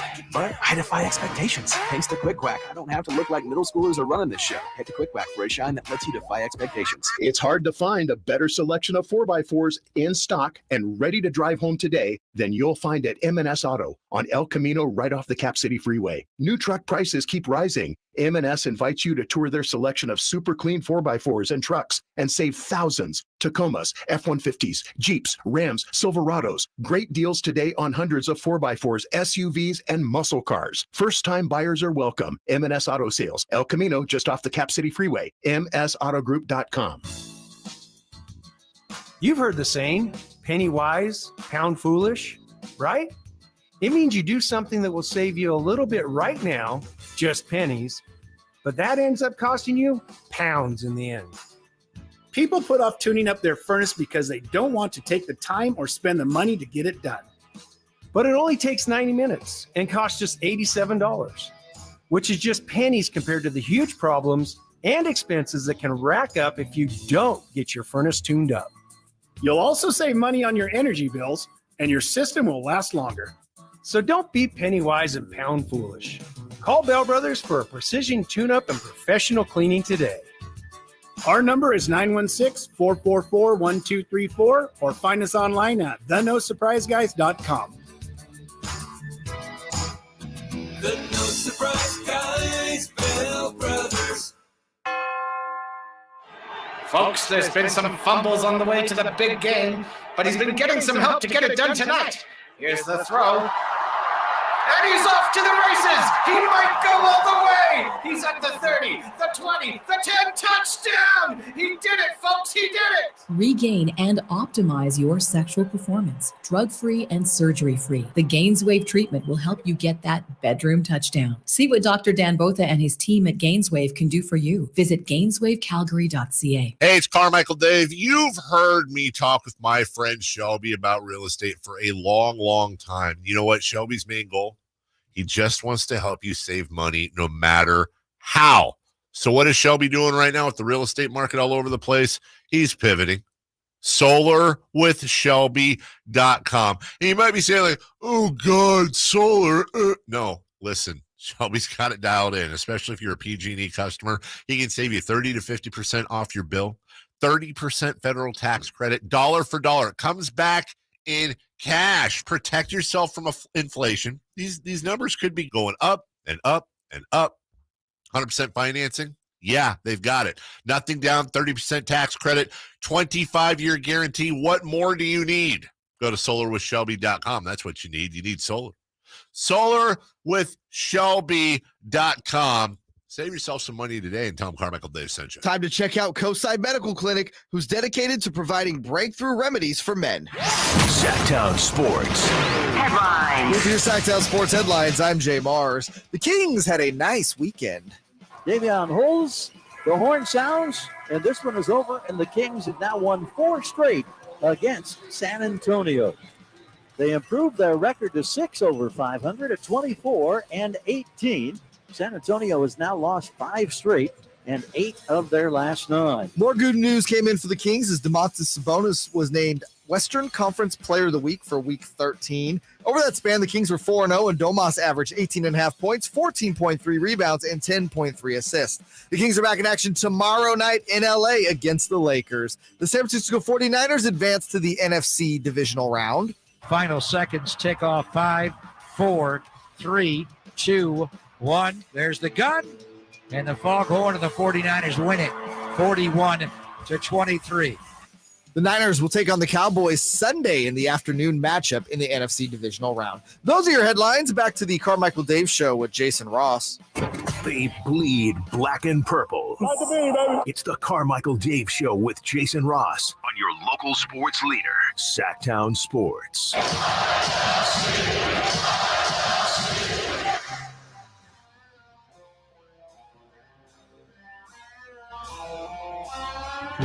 Welcome back. Never trust Jay Mars to give you proper spelling on something. That is rule number 7. Did I spell it wrong? Oh, you mangled it. Oh, I think I mixed up a letter, huh? Yeah, That's couple. my fault. Actually, 2. Oh, really? It's all right. I found it. I got it. Okay. Oh, welcome back. I apologize for not no, being a good speller. It makes it more, it's like a scavenger hunt. It makes it more fun. It's like Sudoku. Never won a spelling bee, but did win a geography bee in Did 4th you? grade. Yeah. Ah, yes. I want a spelling bee. Well, you want a geography bee. I know. Right, Jason won a math bee. I got stung by a bee. I got stung by a bee too. Are there math bees? I don't know if there's a math bee. If there was, I probably would have done well on that. You were a numbers guy? But I wouldn't have won it. Yeah, wouldn't have won it, but you'd have done well. Top 10? Yeah, by the numbers I would have. By the numbers you would have. You want to get to 3 in the key first, shall we? You know, it's up to you. It's up to you. It's a Tuesday. I say roll tape. Tuesdays are Dave days. Oh, are they? Yeah. Wow, is that in the contract? Yes. Wow, fantastic. Tuesdays. I feel like this is finally the week I swept it. 3 in the key from Friday for over the weekend. I know we had some fun categories. Jason Ross. All right, let's go. This was Friday's Houston game. And there was 4 of us participating. Remember the lovely Simone? That's right. So we were going off the theme. He had started the game before. We weren't sure if he was going to be in or not. But Terrence Davis, we went for total points. That's right. For TD. Dave, you said 16. I said a conservative 11. Jay said, or you said a liberal 16. I said a liberal 16. You said a conservative 11. Jay had 14. Simone had 8. The correct answer, 22. Yeah. That means Dave wins. So you're 1/4 of the way there for a quarter of the way through that. Propaganda. Will he sweep? I'm a quarter of the way to a sweep. Asked the last basket scored by the Kings. Ended up being a blowout, but we are all in the right line of thinking for the most part. You said Keon Ellis. I did. I said P.J. Dozier. You did. Jay said Delly. Simone went Barnes. The last basket. I think Jay got it. Sean Holmes. Oh, I think it's the category. I mean, wow, did you boo Sean Holmes? Yay for him. We asked for the fourth quarter score, just the fourth quarter score. Fourth quarter. Dave, you said 33-25. I did. I said 26-24 Kings. Jay said 30-27 Houston. And Simone said 28-16 Sacramento. Yes. The correct was 27-22 Sacramento. I didn't get it. I think that's me there. Is that you there? 26-24. That's pretty cool. Well done. 3 off You that. broke my streak of 1. And then my favorite category of the day. Yeah. The last one, the bonus one. We asked a total assist by King centers, and we said Sabonis, Holmes, Len, and Keita. I know Simone got this one. Keita didn't play. So it was really Sabonis, Holmes, and Len.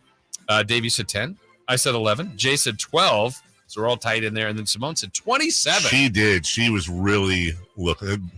Forget Simone, Cowboys and Rami. Yes. Predictions like that coming up very soon. Adding the total assists for the centers, well, Alex Len did not play. Rashawn Holmes did not have an assist. No. But that was the day Domantas Sabonis went for a career high 16. Simone was still short. That goes to Jay. Yeah. Thank you, champion. What did Jay guess? 12. 12. I was 11. You were 10. Sabonis, though, 16 assists. Career high for him that day. Oh, should we just start calling her Samonis? Yes. She's really good in the assist category. She was already Simone. I like Sabonis more. I kind of like Sabonis better, too. I'm not going to lie. Always neat when you guess your center is going to have 10 assists, and you end up being way low. With 16. Like, okay. Standings watch tonight. This is something we'll do on a regular basis. It's now worth watching to see other teams lose. Sixers and Clippers. The Sixers playing in LA, where the Kings and their crew have been for a couple of days now, awaiting their game tomorrow. The Clippers are 2.5 back of Sacramento in the Pacific Division and, of course, in the Western Conference standings. So this will be a very interesting game to watch. The Sixers, by the way, have won 2 in a row. They have won 7 of 10. The Clippers have lost 7 of 10. And it's worth watching probably for the Kings staffers because the Sixers are here Saturday. Yeah, they are here Saturday. Oklahoma City, is that Friday? So it's a back-to-back, and that Oklahoma City game has become a burr in the back of my head. I don't know why. They're playing other teams, but I'm really worried about that game. Well, it's one of those things when you look at the schedule, so this would count as one of those teams below 500. Oh, good. They haven't even played OKC yet. Yeah. So, kind of changes your opinion. It feels like they're competitive every night, and they've beaten a lot of good teams lately. They have. Yeah. They have. They've really – it's like they're rung up from Houston on the we're super young and talented. Mm-hmm. We just need to – they're a little further down the road. Sure. Yeah. Blazers, Nuggets. The Blazers are 10th. And 3.5 back of the Kings. Denver tied for first. They've won 6 in a row. They're leading the Kings by 5.5. We root for Denver, right? I mean, I don't think the Kings are catching Denver. And you just rather get those other teams further back, right? So I tend to agree with you. I mean, honestly, is anybody going to be disappointed if the Kings come out of this season with a 3 seed? Not me. I wish they would have been number 1. Well, let me ask you this: Would you rather host the Mavericks, or would you rather host the Clippers? Mavericks. Yeah, me too. That means which means moving up as of right now. Moving up would actually hurt you a little bit. Yeah, that's what I mean. If we project and you hope we're in this spot, but you think about April, that's really when the standings. It's about who you play. It's the matchup. It's not. Of course, you want the highest seed. You want as many home games as possible, but it's really the matchup that becomes critical. I'm sorry. I'm looking at the standings right now, Jason. The Jazz, Timberwolves, and Blazers are all tied for the 8, 9, and 10 spot. And I just had this weird existential moment where I'm like, I think we could take any of those teams in a series. Yeah. Well, and let's think about it from another team's perspective. If the Kings somehow got to 3 and look like they were going to stay there, I believe there's about 10 reasons to try to get to 6. 1, you're out of the play-in game. 2, yeah, I'd like to play the Kings. If I'm a 6 seed thinking that has experience, like playoff experience, the Kings would have a better record, but they haven't been there. That if you're trying to get to a spot, you want to avoid the 7-8 because that's a play-in. You want to get to 6, and I think I'd take my chances against the Kings. You know what would be an amazing first-round series for the Kings? Honestly, it's not gonna. I don't think it's gonna happen, but it ain't that far off right now. Kings Warriors first round would be ridiculous. Yeah, in all the years they've both never made the playoffs in the same time, and you think. It doesn't have Kings Lakers behind it from the past, but right now it's kind of friendly. But I think it quickly would turn unfriendly if you're playing in the playoffs. I don't think it would take very long for the Kings and Warriors to turn into blood enemies. Right. I really don't. Yeah. I think it would take exactly one playoff game. Right. And Draymond Green would kick Keegan Murray in the face, and then everyone would just lose it. And now it's on. Well, and then just the proximity, right? So it's there will be more Kings fans here. There'll be more Warrior fans there, but there will be Kings fans there, and there would be Warrior fans here. And it would add to it. And the Brown and Kerr all seem to, niceties. And, he was one of my favorite assistants. Oh, I love Steve Kerr. Oh, yeah. Until game 1, and you're trying to beat them. Well, yeah, and the student becomes the teacher. Right. Real quick, irrelevant question that doesn't matter because it's not going to happen anyways, but just looking ahead for fun. Is it okay to shame Kings fans for selling their playoff tickets to Warriors fans? That's their own decision, right? I say it is. Because you're a nice guy. I say if the Kings shame them, shame them. Okay. If the Kings play the Warriors in the playoffs, don't you dare sell your tickets. I don't care. Get a second mortgage, sell a car, sell a kid. I don't care. Don't you dare sell those tickets to those tags still on, freshly pressed Steph Curry ding-dongs. I've never been in this spot before. I've been covering this team since 94. Yeah. But whenever it was, you're in the RV and everybody's trying to keep this team here. I remember, on the radio saying, get out there, support. I'm like, well, I'm telling everybody. So I bought tickets. I've been a ticket holder for whatever that is, 10 years. So never been a playoff spot. So I could be one of those guys. You could be. I mean, listen. But I'm sure I'm going to have too many people that want to go. For the record, I've always said, sell your tickets. If this team sucks, if you have a chance to sell your tickets to the Warriors or Lakers and make your money, make some of your money. I would never, ever. I've always been on the side of the fan. But not this year. Not in the playoffs, man. Just not in the playoffs. Yeah. Unless it's like 10 G's a ticket. Then, then sell your tickets and then buy somebody else's. Yeah, for cheaper. We'll take a break. We're already at the end of the show? Yes. Hey, and remember last week, I think it was, I told you, this is by far the worst celebrity birthdays. Yeah. If that was a 0, this is a 10 plus. Oh. 10 plus. Oh. Fantastic day. Best tease ever. Oh, it's amazing. We'll do that next. Check out the Golf to Go Hour with Frank LaRosa every week on Sactown Sports. Get the latest on equipment, area courses, people who play the great game, and plenty of good conversations about golf. It's the Golf to Go Hour every week with Frank LaRosa on Sactown Sports. Golf to Go is brought to you by the Hagen Oaks Golf Super Shop, America's most awarded golf facility. Naturewood Home Furnishings, where it's all about choices and always about quality. And Safe Credit Union. Let us put you first. It all started with a group of cowboys who broke from the mold and wanted more. 30 years later, the ride continues, and the professional bull riders have never been more ranked. The best ever! We were here for it! Don't be Celebrate 30 years with 3 huge nights this February 3rd through 5th at the Golden One Center in downtown Sacramento. Tickets are on sale now through Ticketmaster.com or the Golden One Center box office. Power Business Technology is proud to be 100% independent, locally owned, and managed Toshiba copier dealer. Local ownership cuts out the red tape, allowing ourselves to never be too busy to personally answer the call when our clients need us. Recognized for excellence in service execution, training, and customer service, we're proud to be named a 2022 Toshiba ProMasters Elite Dealer. Contact us today for all of your business printing needs at 844-POWER-BZ. That's 844-769-3729, or visit us at PowerCopier.com. As a Walgreens pharmacist, I talk with people all the time about little tips and tricks for filling their Medicare prescriptions, like taking advantage of Walgreens 90-day refills to save them a trip, or using Refill by Scan, which is super easy and right on your phone.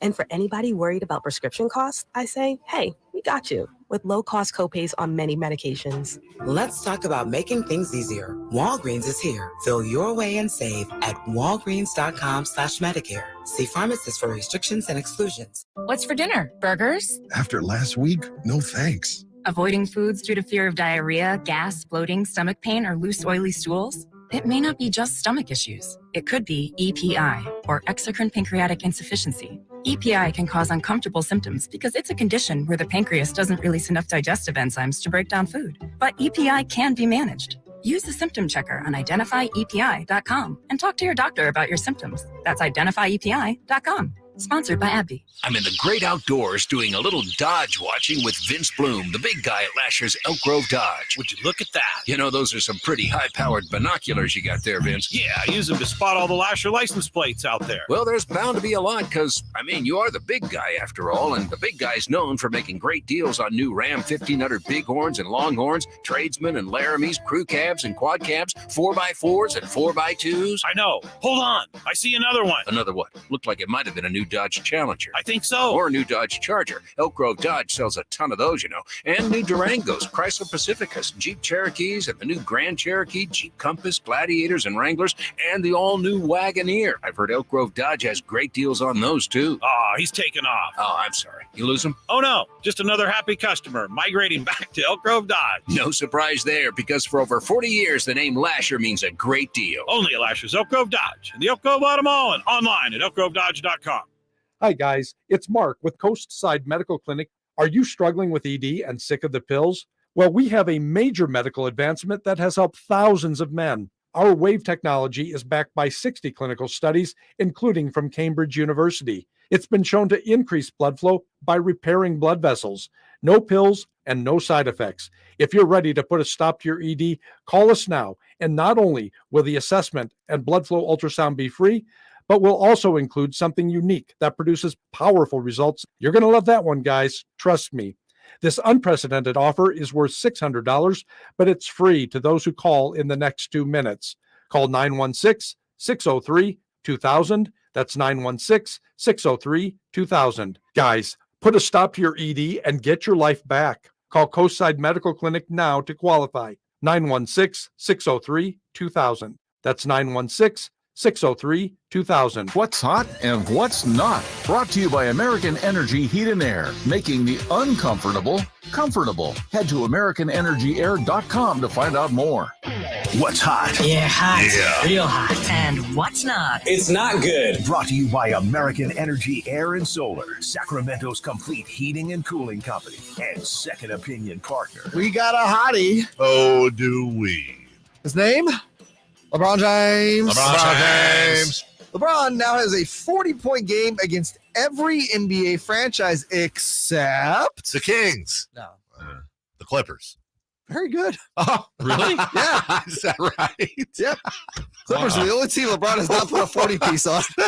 How is that even possible? Seriously. Because the Clippers, you think of all the years he's played, have been crappy for many of those years. Yeah, didn't play in the fourth He probably. plays them 4 times a year? Okay. I would have. I did guess that. That's right. Guys, it's the Clippers. Yeah, I knew. Stupid. Who's that? Who's not? Tom Brady. Well, I don't know. A lot of people disagree with you there. Last night, Tom Brady threw his first red zone interception with the Buccaneers.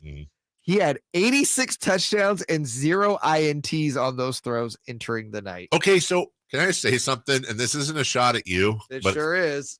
I feel like that's hot. He had 80 shots and he threw 1 pick. 86. 86. That's hot. But it was recent.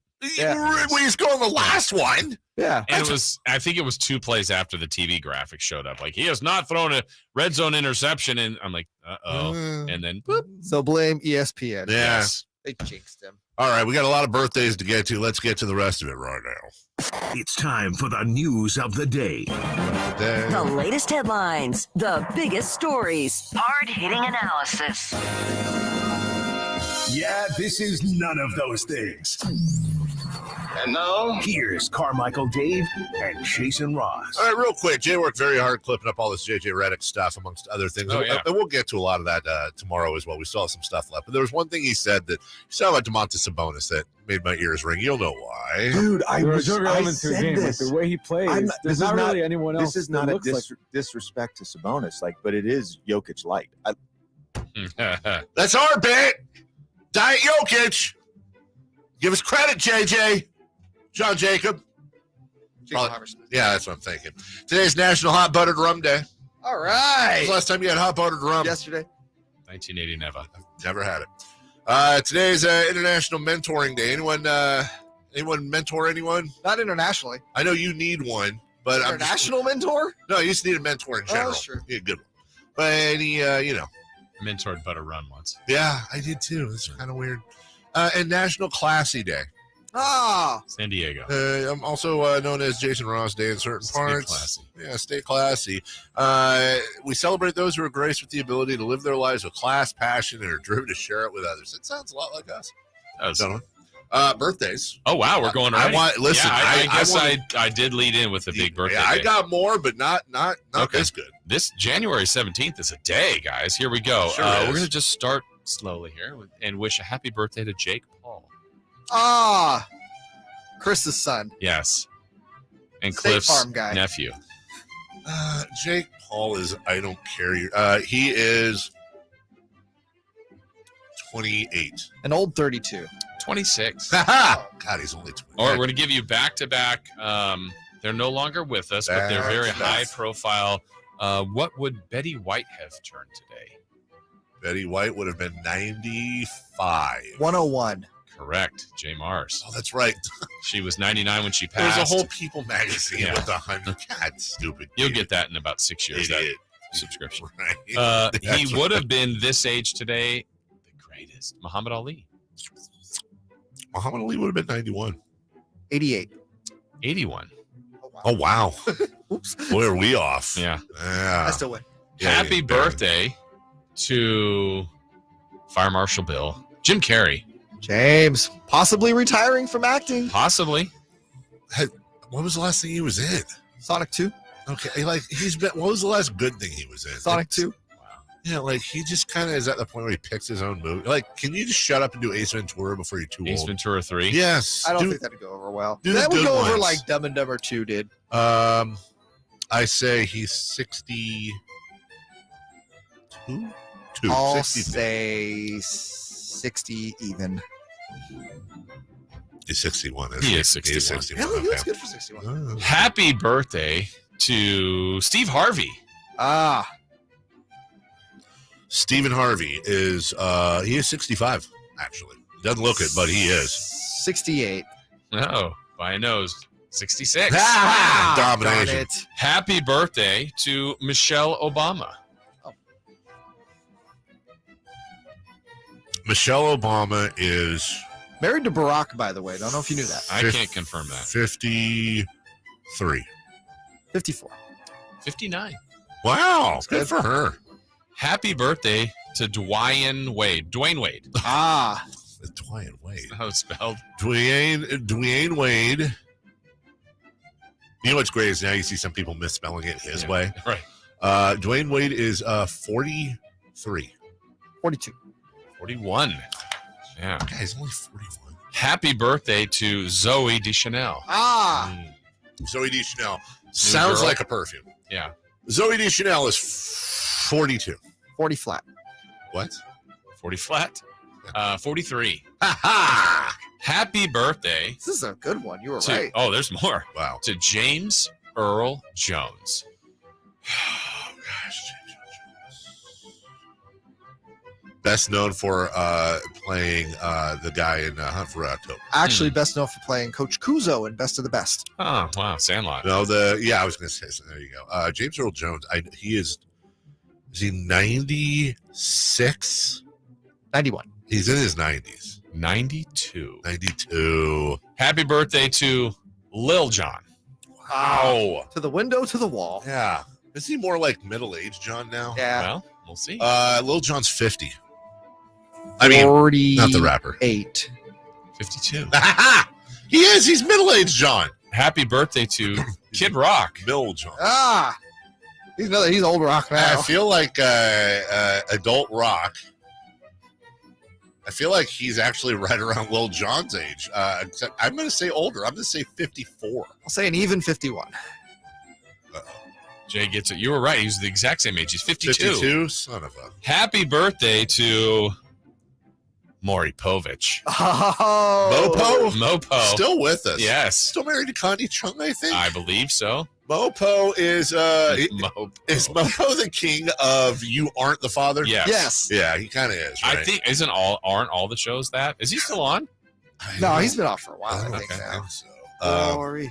You know what I found out over the weekend? Like I've forgotten Robert Stack died, Okay, and he died a long time ago. Can you say? Yeah, Maury Mopo Povich's- is 86. I'll go 83. 84 for Mopo. Wow. Donahue's still alive too. We went through this last week. I know. Happy birthday to singer Paul Young. Isn't that the lead singer of the Mike? No, that's Paul Carrick. Who the hell is Paul Young?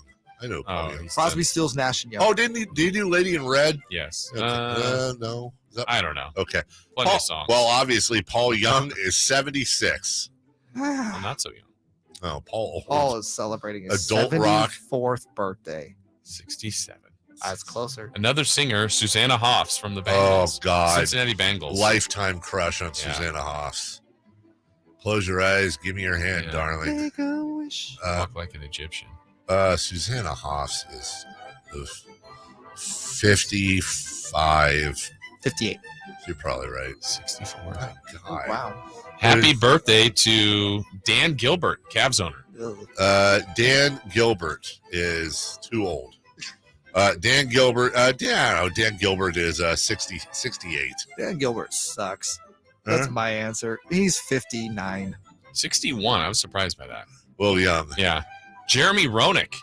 Oh, yeah. Hockey. Just got that snowplow. That's where my mind went to at first. Jeremy Roenick. Former Shark. Yes. Jeremy Roenick. Sharks legend. Sharks. Jeremy Roenick is 49. I was going to say 48. 53. Happy birthday to Trevor Bauer. Oh, jeez. Former Dodger legend. The legendary Trevor Bauer. Trevor Bauer is 31. 32. 32 is right. And last but not least, on I think the best celebrity birthday, I mean, this is ever. Chili Davis. Oh, my God. Chili Davis. 100 RBI for the Giants in 1984-85. Old Chili. Chili Davis. Chili Davis is 68. Chillard, as his friends call him, is 64.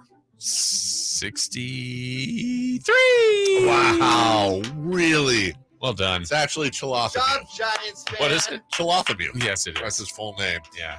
That was a really Wasn't good it one. stacked? Wow. Yeah. Jay beat me down during that one. I mean, I got to be honest. I think I might have won 3.